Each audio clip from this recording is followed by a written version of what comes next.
नमो विष्णुपादाय कृष्णप्रेष्ठाय भूतले श्रीमते जयपताकस्वामिन् इति नामिने नमः आचार्यपादाय निताय कृपप्रदायिने गौरकथादामदाय नगरग्रामतारिणे नमो विष्णुपादाय कृष्णप्रेष्ठाय भूतले श्रीमते भक्तिवेदान्तस्वामिन् इति नामिने नमस्ते सारस्वते देवे गौरवाणी प्रचारिणे निर्विशेष शून्यवादी पाश्चात्य देशतारिणे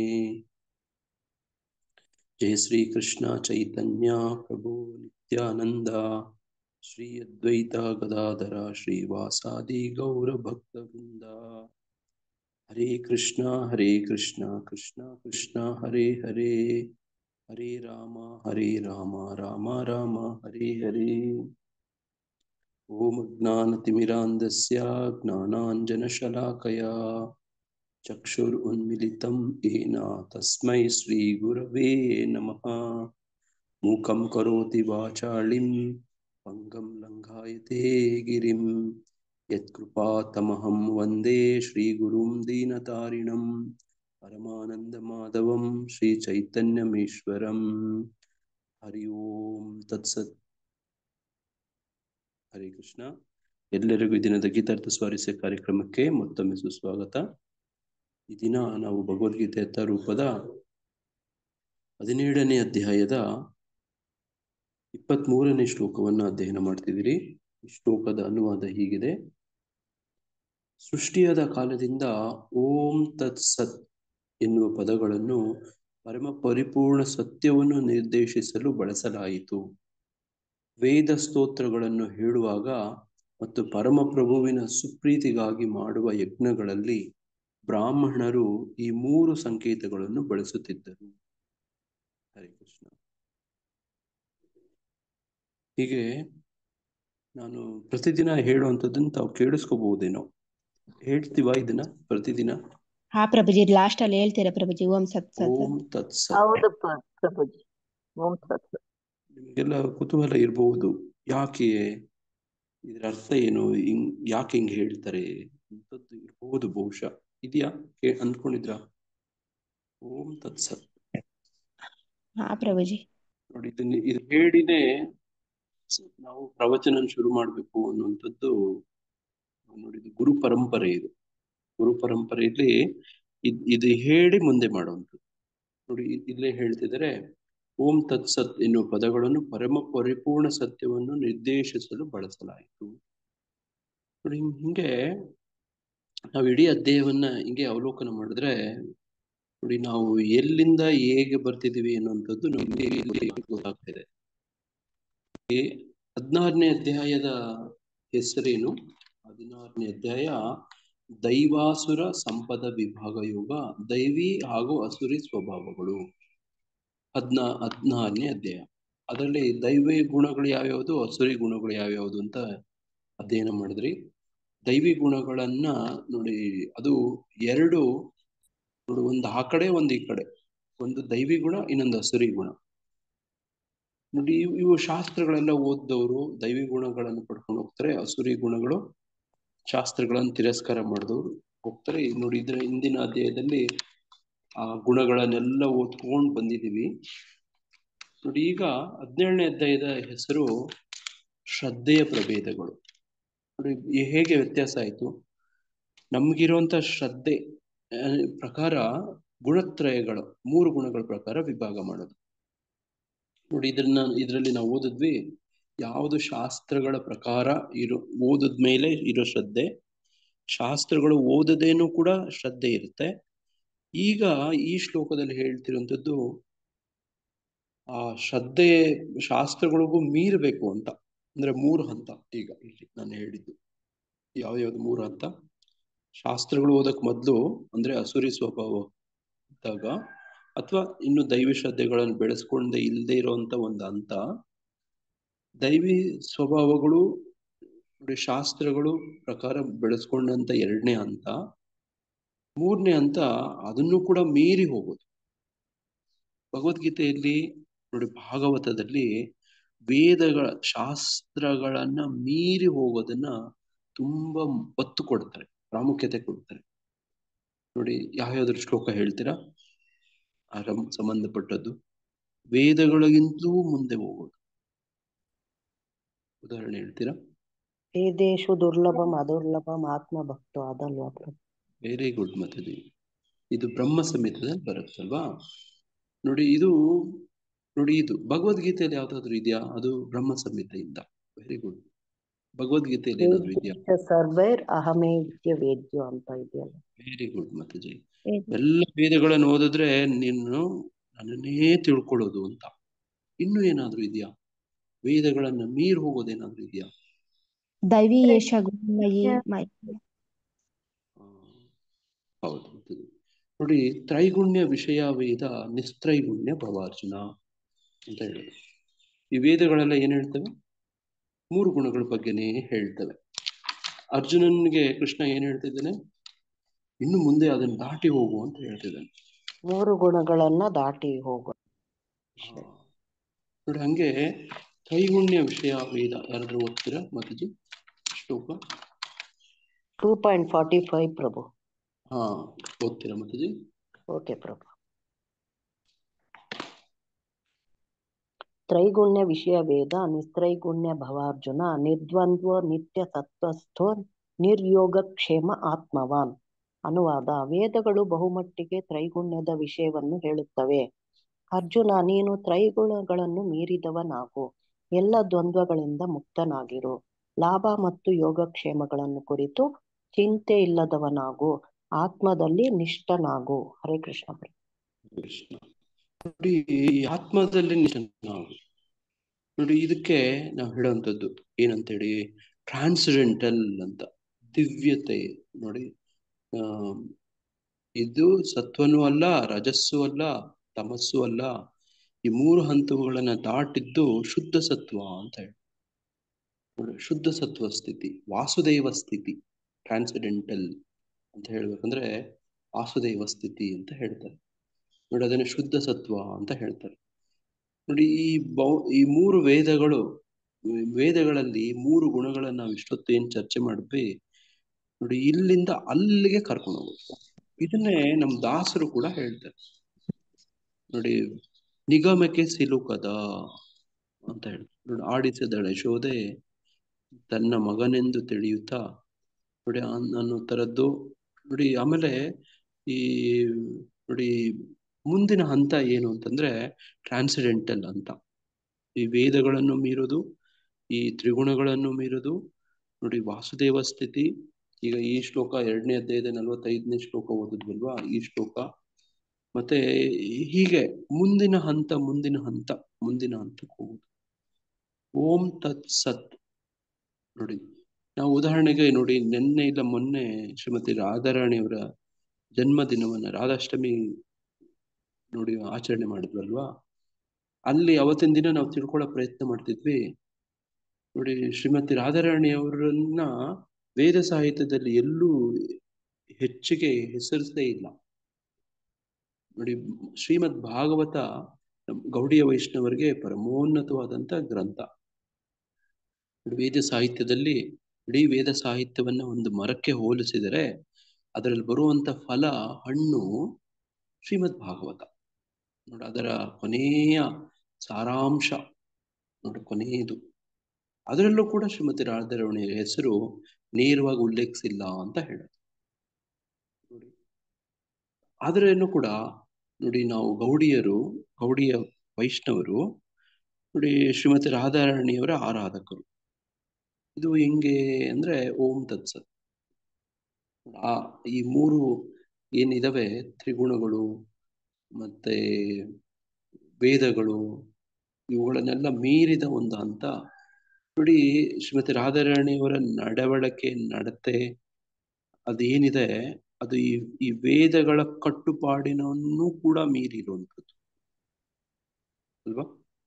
ನೋಡಿ, ವೇದಗಳ ಚೌಕಟ್ಟು, ಕಟ್ಟುಪಾಡು ನೋಡಿ, ಅದರ ಮಿತಿಗೂ ಮೀರಿರುವಂತ ನೋಡಿ ಅಲ್ಲಿ ನಡವಳಿಕೆ ಆಗ್ಲಿ, ಸೇವೆಗಳಾಗ್ಲಿ, ಪರಮೋನ್ನತ ಭಕ್ತಿ ಆಗ್ಲಿ ಅಲ್ಲಿ ಕಾಣ್ತವೆ. ಹಂಗೆ ಇದು ದೊಡ್ಡ ವಿಚಾರ. ನಾವು ನೋಡಿ ಹಂಗೆ ನಮ್ಮ ನಮ್ಮ ವೇದಶಾಸ್ತ್ರಗಳಲ್ಲಿ, ವಿಶೇಷವಾಗಿ ಭಗವದ್ಗೀತೆಯಲ್ಲಿ ಕೆಲವೆಲ್ಲನು ಸೂಚಿತ ಸಾಂಕೇತಿಕ ಪದಗಳನ್ನು ಬಳಸೋದು ನೋಡಿ. ವಿಶೇಷವಾಗಿ ವೇದಗಳನ್ನೆಲ್ಲ ಒಂದು ಸೂತ್ರಗಳೆಲ್ಲ ಹಾಕಿರೋದು. ಅದು ಬ್ರಹ್ಮಸೂತ್ರ, ವೇದಾಂತ ಸೂತ್ರ ಅಂತ ಹೇಳೋದು. ಅಲ್ಲಿ ಇದೇ ತರನೇ, ಈಗ ಹೆಂಗಿದೆಯೋ ಇದೇ ತರನೇ ಕೋಡಿಫೈಡ್ ಲ್ಯಾಂಗ್ವೇಜ್ ನೋಡಿ. ಗಂಟೆಗಟ್ಲೆ ಪುಟಗಟ್ಲೆ ಏನ್ ನಾವು ಓದ್ಬೋದು, ತಿಳ್ಕೊಬಹುದು, ಪ್ರವಚನ ಕೊಡ್ಬೋದು. ಇವುಗಳನ್ನ ಸಂಕ್ಷಿಪ್ತವಾಗಿ ಸಾಂಕೇತಿಕವಾಗಿ ಹೆಂಗೆ ಒಂದು ಗಣಿತದಲ್ಲಿ ಒಂದು ಸೂತ್ರಗಳ ಹಾಕ್ತಾರೋ ನೋಡಿ. ಆಲ್ಜಿಬ್ರಾ, ನೀವು ಆಲ್ಜಿಬ್ರಾ ನೋಡಿದ್ರೆ ಎಲ್ಲ ಸೂತ್ರಗಳ ಇದಾವೆ ಅದರಲ್ಲಿ. ಯಾರು ತಾವು ಗಣಿತ ಯಾರಾದ್ರೂ ಓದಿರೋರಿಗೆ ಗೊತ್ತಾಗತ್ತೆ ಅದ್ರ ವಿವರಣೆ ಎಷ್ಟುದ್ದ ಹೆಂಗ್ ಹೋಗುತ್ತೆ ಅಂತ ನೋಡಿ. ಸರಳವಾಗಿ ಹೇಳ್ಬಿಡ್ತಾರೆ, a² + b² ನೋಡಿ, a+b² = a² + b² + 2ab ಅಂತ ಹೇಳ್ಬಿಡ್ತಾರೆ. ಏನ್ ಅರ್ಥ ಆಯ್ತು ನಿಮ್ಗೆ? ಏನೋ a b2 ಅಷ್ಟೇ ಗೊತ್ತಾಗಿತ್ತು. ಆದ್ರೆ ಗಣಿತ ಗೊತ್ತವ್ರಿಗೆ ಅದರ ಆಳ ಅಗಲ, ಅದರ ಅರ್ಥ ಕೂಡ ಅರ್ಥ ಎಲ್ಲ ಗೊತ್ತಾಗುತ್ತೆ ನೋಡಿ. ಹಂಗೆ ವೈದಿಕ ಭಾಷೆ, ವೈದಿಕ ಶಾಸ್ತ್ರ ನೋಡಿ ಪರಮೋನ್ನತನನ್ನ ಕೆಲವು ಸಾಂಕೇತಿಕವಾಗಿ ಹೇಳೋದು ನೋಡಿ. ಇಷ್ಟು ಹೇಳ್ಬಿಟ್ರೆ ನೋಡಿ ಅವ್ರಿಗೆ ನೋಡಿ ಕೃಷ್ಣ ಸಂಪೂರ್ಣ ತತ್ವ ಗೊತ್ತಾಗ್ಬಿಡುತ್ತೆ, ತತ್ವ ವಿಚಾರ. ಓಂ ತತ್ ಸತ್.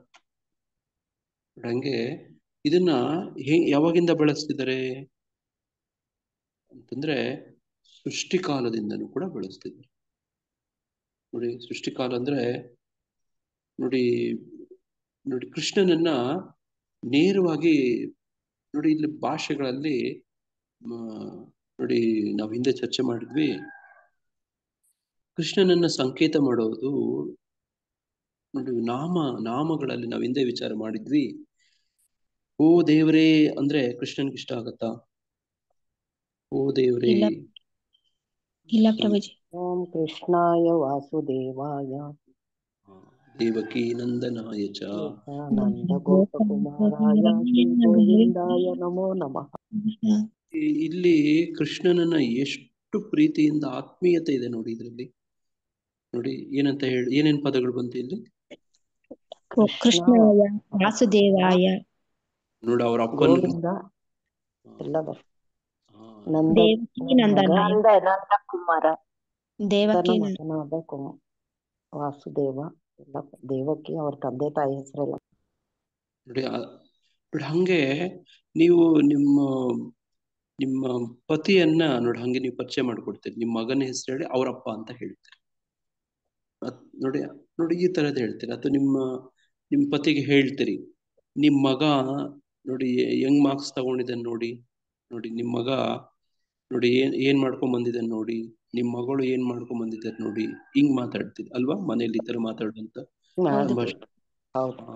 ಹಂಗೆ ತಂದೆ ತಾಯಿ ಮಕ್ಕಳು ನೋಡಿ ಆ ಸಂಬಂಧ ಇಟ್ಕೊಂಡಾಗ ಅದು ಅದ್ರ ವಿಶೇಷತೆ ಬರುತ್ತೆ ನೋಡಿ.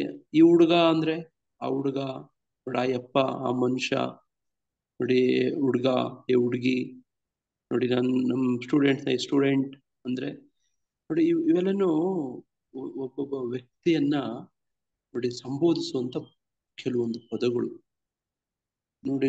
ನಿಮ್ಮನ್ನ ನೋಡಿ ಹೆಸರು ಹಿಡಿದು ಕರೆಯುವಂಥದ್ದು, ನಿಮ್ಮ ಅಡ್ಡ ಹೆಸರು ಹಿಡಿದು ಕರೆಯುವಂಥದ್ದು, ನಿಮ್ಮ ಕುಟುಂಬದಲ್ಲಿ ನಿಮ್ಗೇನೋ ಒಂದು ಪೆಟ್ ನೇಮ್ ಅಂತ ಒಂದು ಇಟ್ಟಿರ್ತಾರೆ ನೋಡಿ, ಆ ಹೆಸರಿಂದ ಕರೆಯುವಂಥದ್ದು ನೋಡಿ. ಇದು ವ್ಯತ್ಯಾಸ ಆಗತ್ತೆ ವ್ಯಕ್ತಿಯನ್ನ ಅಡ್ರೆಸ್ ಸಂಬೋಧನೆ ಮಾಡುವಂಥದ್ದು ಅಲ್ವಾ ನೋಡಿ. ಹಂಗೆ ಈ ಶ್ಲೋಕದಲ್ಲಿ ಆ ಪರಮ ಸತ್ಯನನ್ನ ನೋಡಿ ಹಂಗೆ ಹೇಳ್ತಾರೆ.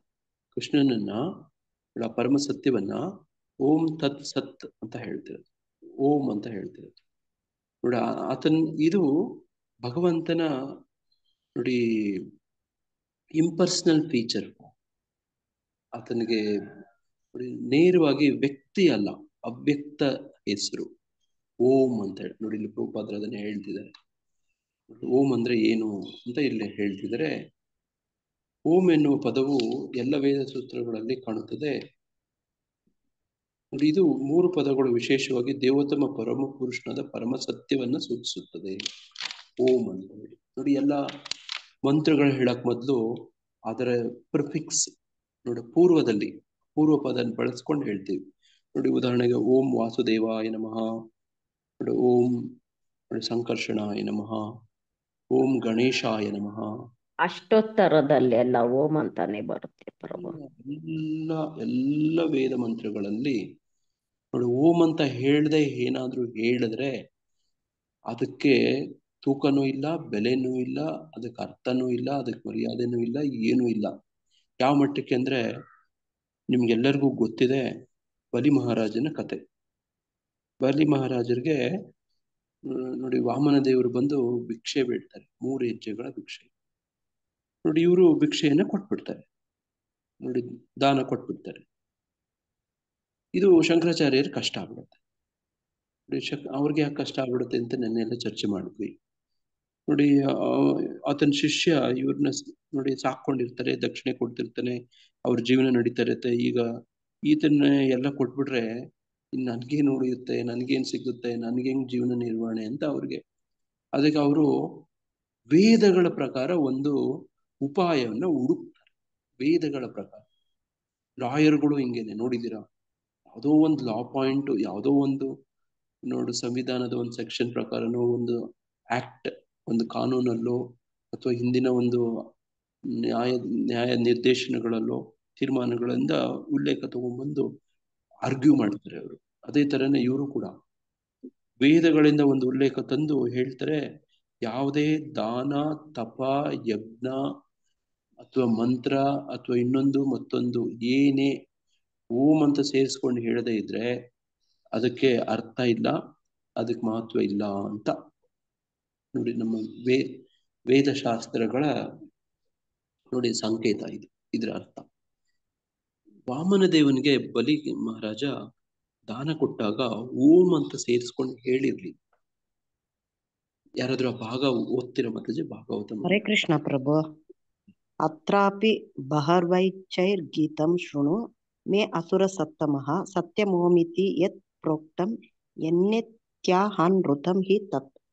ಅನುವಾದ: ನೀನು ಈಗಾಗಲೇ ಮಾತು ಕೊಟ್ಟಿದ್ದರಿಂದ ಹೇಗೆ ನಿರಾಕರಿಸಬಹುದೆಂದು ಯಾರಾದರೂ ವಾದಿಸಬಹುದು. ಓ ಅಸುರೋತ್ತಮನೇ, ಬೃಹಚ್ಚ ಶ್ರುತಿಯ ಪ್ರಮಾಣವನ್ನು ನನ್ನಿಂದ ತಿಳಿದುಕೋ. ಓಂ ಅಕ್ಷರವು ಪೂರ್ವದಲ್ಲಿರುವ ವಚನವು ಸತ್ಯವಾದದ್ದು, ಅದಿಲ್ಲದಿರುವುದು ಅಸತ್ಯವೆಂದು ಆ ಶ್ರುತಿಯು ಹೇಳುತ್ತದೆ. ಅದೇ ಅಲ್ವಾ ಪ್ರಭು? ಹೌದು ಮಾತಾಜಿ, ಹಂಗೆ ಓದಿ ಮಾತಾಜಿ, ಮುಂದೆ ಓದಿ. ಅನುವಾದ: ದೇಹ ವೃಕ್ಷದಿಂದ ವಾಸ್ತವವಾಗಿ ದೊರೆಯುವ ಫಲಗಳೆಂದರೆ ಹಣ್ಣು ಮತ್ತು ಪುಷ್ಪಗಳು ಎಂದು ವೇದಗಳು ಸಾರುತ್ತವೆ. ಆದರೆ ದೇಹ ವೃಕ್ಷವಿಲ್ಲದಿದ್ದರೆ ವಾಸ್ತವಿಕ ಫಲಪುಷ್ಪಗಳು ಸಂಭವಿಸುವುದಿಲ್ಲ. ದೇಹವು ಅಸತ್ಯವನ್ನಾಧರಿಸಿದ್ದರೂ ದೇಹ ವೃಕ್ಷದ ಸಹಾಯವಿಲ್ಲದೆ ವಾಸ್ತವಿಕ ಫಲಪುಷ್ಪಗಳುಂಟಾಗಲಾರವು. ಆಮೇಲೆ ಮಾತಾಜಿ, ಒಂದು ಮರವು ಬುಡ ಮೇಲಾದರೆ ಕೂಡಲೇ ಕೆಳಗೆ ಉರುಳುತ್ತದೆ ಮತ್ತು ಒಣಗಲಾರಂಭಿಸುತ್ತದೆ. ಅದೇ ಪ್ರಕಾರ ಅಸತ್ಯವೆಂದು ಭಾವಿಸಲಾದ ದೇಹದ ಬಗ್ಗೆ ವ್ಯಕ್ತಿಯು ಎಚ್ಚರ ವಹಿಸದಿದ್ದರೆ, ಅಂದರೆ ಆ ಅಸತ್ಯದ ಮೇಲ್ಪಾಟನವಾದರೆ ದೇಹವು ನಿಸ್ಸಂಶಯವಾಗಿ ಒಣಗುತ್ತದೆ. ವ್ಯಕ್ತಿಯು ದ್ರವ್ಯ ಸಂಪತ್ತಿನಿಂದ ಬೇರೆಯಾಗಿರುವುದನ್ನು ಓಂ ಅಕ್ಷರವು ಸೂಚಿಸುತ್ತದೆ. ಎಂದರೆ ಉಚ್ಚಾರಣೆಯಲ್ಲಿ ವ್ಯಕ್ತಿಯು ಧನ ವ್ಯಾಮೋಹದಿಂದ ಮುಕ್ತನಾಗುತ್ತಾನೆ, ಏಕೆಂದರೆ ಧನವು ಅವನಿಂದ ಅಪಹೃತವಾಗುತ್ತದೆ.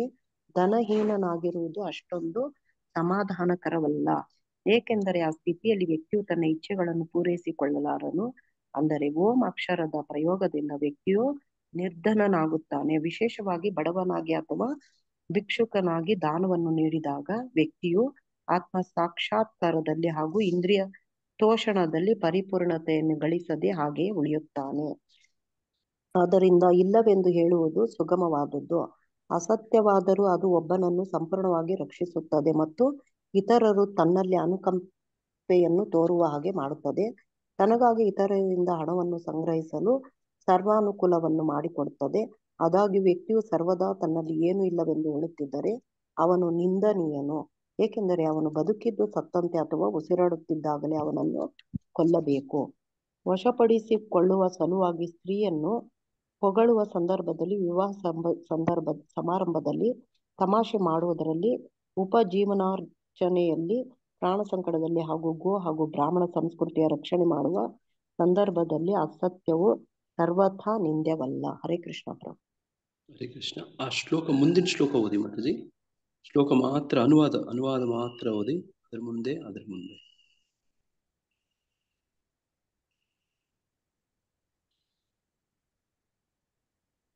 ಹರೇ ಕೃಷ್ಣ. ಹರೇ ಕೃಷ್ಣ ಪ್ರಭು. ಇವಾಗ ಸ್ಟಾರ್ಟ್ ಮಾಡಿದ್ನಲ್ಲ, ಅದ್ರ ಹಿಂದೆದು ಓದ್ಬೇಕಾ ಪ್ರಭು? ಮುಂದೆ ಮಾತಾಜಿ. ಈ ಶ್ಲೋಕ ಹೇಳಿದ್ರಲ್ಲ ಆಯ್ತು ಅಂತ. ಮುಂದೆ ಪ್ರಭು ಇಷ್ಟೊತ್ತು ಓದಿದ್ ನಾನು. ಮಾತಾಜಿ, ಶ್ಲೋಕ ಆದ್ಮೇಲೆ ನೆಕ್ಸ್ಟ್ ಶ್ಲೋಕದ ಅನುವಾದ ಅಲ್ಲ ಓದಿದ್ದು, ಬೇಡ, ಮುಂದಿನ ಶ್ಲೋಕದ ಅನುವಾದ. ದೇಹ ವೃಕ್ಷದಿಂದ ವಾಸ್ತವವಾಗಿ ದೊರೆಯುವ ಫಲಗಳೆಂದರೆ ಹಣ್ಣು ಮತ್ತು ಪುಷ್ಪಗಳೆಂದು ವೇದಗಳು ಸಾರುತ್ತವೆ. ಆದರೆ ದೇಹ ವೃಕ್ಷವಿಲ್ಲದಿದ್ದರೆ ವಾಸ್ತವಿಕ ಫಲಪುಷ್ಪಗಳು ಸಂಭವಿಸುವುದಿಲ್ಲ. ದೇಹವರು ಅಸತ್ಯವನ್ನಾಧರಿಸಿದ್ದರೂ ದೇಹ ವೃಕ್ಷದ ಸಹಾಯವಿಲ್ಲದೆ ವಾಸ್ತವಿಕ ಫಲಪುಷ್ಪಗಳು ಉಂಟಾಗಲಾರವು. ಹರೇ ಕೃಷ್ಣ ಪ್ರಭು. ಅದೇ ಇರೋದು ಪ್ರಭು. ಮುಂದಿನ ಶ್ಲೋಕ ಇಲ್ವಾ ಮಾತಾಜಿ? ಮುಂದೆ ಶ್ಲೋಕ ಇದೆ, ಅದೇ ಓ ಪ್ರಭು ಇಷ್ಟೊತ್ತು ಓದಿದ್ ನಾನು. ಒಂದು ಮರವು ಬುಡದ ಮೇಲಾದರೆ ಕೂಡಲೇ ಕೆಳಗೆ ಉರುಳುತ್ತೆ, ಅದು ಪ್ರಭು. ಸಾಕು. ಹರೇ ಕೃಷ್ಣ. ನೋಡಿ, ಹೀಗೆ ಓಂ ಅಂತ ಸೇರಿಸ್ಕೊಂಡು ಹೇಳದೇ ಇದ್ರೆ ವೇದ ಸಾಹಿತ್ಯದಲ್ಲಿ ಅದಕ್ಕೆ ಅರ್ಥನೇ ಇಲ್ಲ. ನೋಡಿ, ಇಲ್ಲೂ ಹಂಗೇನೆ. ನೋಡಿ, ಇಲ್ಲೂ ಕೂಡ ಓಂ ಅಂತ ಸೇರಿಸ್ಕೊಂಡು ಹೇಳುವುದು ನೋಡಿ ಇಲ್ಲಿ ಮಹತ್ವವನ್ನ ತೋರಿಸುತ್ತೆ. ಓಂ ನೋಡಿ ಅಂದ್ರೆ ನೋಡಿ ಹಂಗೆ ಓಂ ತತ್ಸತ್ ಎನ್ನುವಂಥದ್ದು ಪ್ರಭುಪಾದರು ಬಹಳಷ್ಟು ಇದು ಬಳಸ್ತಾರೆ. ಶ್ರೀಮದ್ ಭಾಗವತದ ಪರಿಚಯದಲ್ಲೂ ಕೂಡ ಇದ್ರ ಬಗ್ಗೆ ತುಂಬಾ ಹೇಳ್ತಾರೆ. ನೋಡಿ, ಭಗವದ್ಗೀತೆಯಲ್ಲೂ ಹಲವಾರು ಶ್ಲೋಕಗಳಲ್ಲಿ ವೇದಗಳನ್ನ ಮುಂದೆ ದಾಟಿ ಹೋಗುವಂಥದ್ದು ಬರುತ್ತೆ, ಪರಮ ಸತ್ಯವನ್ನ ಸಂಕೇತಿಸುವಂಥದ್ದು. ನೋಡಿ, ಶ್ರೀಮದ್ ಭಾಗವತದಲ್ಲೂ ಕೂಡ ಈಗ ನಾವು ಚರ್ಚೆ ಮಾಡಿದ್ವಲ್ವಾ, ನೋಡಿ ಶುಕ್ರಾಚಾರ್ಯ ಮತ್ತೆ ಬಲಿ ಮಹಾರಾಜನ ಸಂದರ್ಭದಲ್ಲೂ ಕೂಡ ಈ ಸಾಂಕೇತಿಕವಾಗಿ ಇದು ಪ್ರಸ್ತಾಪ ಆಗುತ್ತೆ. ಒಟ್ಟು ಏನಂದ್ರೆ ಪರಮ ಸತ್ಯವನ್ನ ಇದು ಸೂಚಿಸುತ್ತೆ. ನೋಡಿ, ಅದನ್ನ ಈಗ ನಾವು ಓದದ್ವಲ್ವಾ, ನೋಡಿ ಪರಮ ಸತ್ಯವನ್ನ ಸಾಂಕೇತಿಕವಾಗಿ ಸೂಚಿಸೋದಕ್ಕೆ ಬೇರೆ ಬೇರೆ ರೀತಿಗಳಿದಾವೆ. ನೋಡಿ, ಒಂದು ಈ ರೀತಿ ಓಂ ಶಬ್ದ, ನೋಡಿ ಆತನಿಗೆ ಹೆಸರುಗಳು ಕೂಡ ಇರ್ತವೆ. ನೋಡಿ, ಹೆಸರು ಇರುತ್ತೆ. ನೋಡಿ, ಅದನ್ನ ಸಂಬೋಧಿಸುವಂಥದ್ದು ನೀವು ಹೆಂಗೆ ಸಂಬೋಧಿಸ್ತೀರಿ ಅನ್ನೋದ್ರ ಮೇಲೆ ಅವಲಂಬಿತ ಆಗುತ್ತೆ. ನೋಡಿ, ಒಬ್ಬ ಜಡ್ಜನ ಕೋರ್ಟಲ್ಲಿ ಕೂತಿರೋರ್ನ ನೋಡಿ ಮೈ ಲಾರ್ಡ್ ಅಂತಾನೆ ಹೇಳ್ಬೇಕು, ಯುವರ್ ಹಾನರ್ ಅಂತ ಹೇಳ್ಬೇಕು. ನೋಡಿ, ಅದೇ ನೋಡಿ ಆತನ ಮನೆಗೆ ಬಂದ್ರೆ ಆತನ ಹೆಂಡತಿ ಹಂಗೆ ಹೇಳ್ತಾರ, ಮೈ ಲಾರ್ಡ್ ಯುವರ್ ಹಾನರ್ ಅಂತ ಹೇಳ್ತಾರ? ಇಲ್ಲ ಪ್ರಭುಜಿ, ಹಂಗೆ ಹೇಳ್ತಾನ, ಮಾಮೂಲಿ ತರನೇ ನೋಡಿ ಅವ್ರ ಮನೆಯಲ್ಲಿ ಬೇರೆ ತರದೇನೋ ಸಂಬೋಧನೆ ಮಾಡುವಂಥದ್ದು ಇರುತ್ತೆ. ನೋಡಿ, ಹಂಗೆ ಪರಮ ಸತ್ಯಕ್ಕೆ ಬೇರೆ ಬೇರೆ ನೋಡಿ ಈ ತರದ್ದು ಇದಾವೆ. ಒಂದು ಇಂಪರ್ಸನಲ್ ಫೀಚರ್ ಅಂದ್ರೆ ನೋಡಿ ವ್ಯಕ್ತಿಗತ ರೂಪ ಅಥವಾ ನೋಡಿ ಅದನ್ನ ಪರ್ಸನಲ್ ಫೀಚರ್ ಭಗವಂತನಿಗೆ. ಅದನ್ನೇ ಇಂಪರ್ಸನಲ್ ಫೀಚರ್ ಅಂತಂದ್ರೆ ಭಗವಂತನಿಗೆ ವ್ಯಕ್ತಿಗತ ಇಲ್ಲದೆ ಇರುವಂಥದ್ದು ರೂಪ. ನೋಡಿ, ಅದು ಶಬ್ದ ರೂಪ ಆಗ್ಬೋದು, ನೋಡಿ ನಾಮ ಆಗ್ಬೋದು, ಒಂದು ಹೆಸರು ಆಗ್ಬೋದು, ಒಂದು ಸಂಕೇತ ಆಗ್ಬೋದು. ನೋಡಿ, ಭಗವಂತನನ್ನ ಸಂಕೇತಿಸಕ್ಕೆ ಕೆಲವೊಂದು ಚಿಹ್ನೆಗಳಿರ್ತವೆ. ನೋಡಿ, ಭಾರತ ದೇಶವನ್ನ ಸಂಕೇತಿಸಕ್ಕೆ ಕೆಲವೊಂದು ನೋಡಿ ಸಂಕೇತಗಳಿದಾವೆ. ಏನೇನು ಎಂಬ್ಲಮ್, ಭಾರತದ ಒಂದು ಚಿಹ್ನೆ ಇದೆ ಗೊತ್ತಾ? ರಾಷ್ಟ್ರಧ್ವಜ ಪ್ರಭುಜಿ, ಅಶೋಕ ಚಕ್ರ, ರಾಷ್ಟ್ರ ಪಕ್ಷಿ, ರಾಷ್ಟ್ರಗೀತೆ, ನೋಡಿ ರಾಷ್ಟ್ರಗೀತೆ, ನೋಡಿ ಈ ಅಶೋಕ ಚಕ್ರ ಅಲ್ವಾ, ಈ ತರದೆಲ್ಲನು ಚಿಹ್ನೆಗಳ ಮುಖಾಂತರ ಸೂಚಿಸುತ್ತೆ. ಅದೇ ತರನೇ ಪರಮ ಸತ್ಯವನ್ನು ಕೂಡ ಆ ರೀತಿ ಸೂಚಿಸೋದಕ್ಕೆ ನೋಡಿ ಇವೆಲ್ಲ ಇದಾವೆ. ಓಂ ಅನ್ನುವಂಥದ್ದು ನೋಡಿ ಆ ರೀತಿಯಾದಂಥ ಒಂದು ಸಂಕೇತ ದೇವರನ್ನ ಸೂಚಿಸಕ್ಕೆ. ನೋಡಿ, ಹಂಗೆ ಭಕ್ತಿವಿನೋದ್ ಠಾಕೂರ್ ಅವರು ಕೂಡ ಇಲ್ಲಿ ತಾವು ಕಾಣ್ತಿರೋ ಸ್ಕ್ರೀನ್ ಅಲ್ಲಿ ನೋಡಿ ಗೌಣನಾಮ ಅಂತ ಹೇಳ್ತಾರೆ. ನಾವಿಂದ ಇದ್ರ ಬಗ್ಗೆ ಚರ್ಚೆ ಮಾಡಿದ್ವಿ. ನೋಡಿ, ಗೌಣನಾಮ ಮುಖ್ಯ ನಾಮ ಅನ್ನುವಂಥದ್ದು. ನೋಡಿ, ಉದಾಹರಣೆಗೆ ಭಗವಂತನನ್ನ ನೋಡಿ ದೇವರೇ ಅಂತ ಹೇಳ್ಬೋದು, ಗಾಡ್ ಅಂತ ಹೇಳ್ಬೋದು. ನೋಡಿ, ಪರಮ ಪುರುಷ, ನೋಡಿ ಪರಮಾತ್ಮ, ಜಗತ್ಪತಿ, ನೋಡಿ ಹಿಂಗೆ ಹೇಳ್ತಿದ್ರು. ಒಂದ್ಸರ್ತಿ ಇಬ್ಬರು ಭಕ್ತರು ನನಗೆ ದೀಕ್ಷೆ ಆದ್ಮೇಲೆ ಅವರು ಮಾತಾಡ್ಕೋತಾ ಇದ್ರು ನನ್ನ ಹೆಸರು ಕೇಳಿ. ಜಯಪತಾಕ ಸ್ವಾಮಿ ಮಹಾರಾಜರು ನೋಡಿ ಗೌಣನಾಮಗಳನ್ನು ಕೊಡೋದಿಲ್ಲ ಜಾಸ್ತಿ. ದೀಕ್ಷೆ ಕೊಟ್ಟಾಗ ನೋಡಿ ಎಲ್ಲ ಆತ್ಮೀಯ ಭಗವಂತನಿಗೆ ಯಾವ್ದು ಪ್ರಿಯವಾದ ಹೆಸರುಗಳು ಇರ್ತಾವಲ್ಲ ಅಂತ ಹೆಸರುಗಳೇ ಕೊಡ್ತಾರೆ ಅಂತ ಮಾತಾಡ್ತಾರೆ. ನನ್ಗೇನು ಅರ್ಥ ಆಗ್ಲಿಲ್ಲ ಆಗ. ನೋಡಿ ಇದು ನಿಮಗೆ the art of chanting Hare Krishna ಅಂತ ಮಹಾನೀಯ ಸ್ವಾಮಿಗಳು ಒಂದು ಪುಸ್ತಕ ಬರೆದಿದ್ದಾರೆ. ಆ ಪುಸ್ತಕದಲ್ಲಿ ಇವೆಲ್ಲ ಇದಾವೆ. ಏನ್ ಹಿಂಗಂದ್ರೆ ಗೌಣನಾಮ ನೋಡಿ ನೋಡಿ ಈ ತರದ್ದು ನಾಮಗಳು ಕೆಲವೊಂದು ಭಗವಂತನನ್ನ ಸಂಕೇತಿಸ್ತವೆ. ಪ್ರೈಮರಿ ನೇಮ್, ಸೆಕೆಂಡರಿ ನೇಮ್ಸ್ ಅಂತ ಹೇಳ್ತಾರೆ. ನೋಡ್ರಿ ಹಂಗೆ ಈ ಸೆಕೆಂಡರಿ ನೇಮ್ಸ್ ಅನ್ನುವಂಥವುಗಳು ನೋಡಿ ಕೆಲವು, ಪ್ರೈಮರಿ ನೇಮ್ಸ್ ಅನ್ನುವಂಥದ್ದು ಕೆಲವು.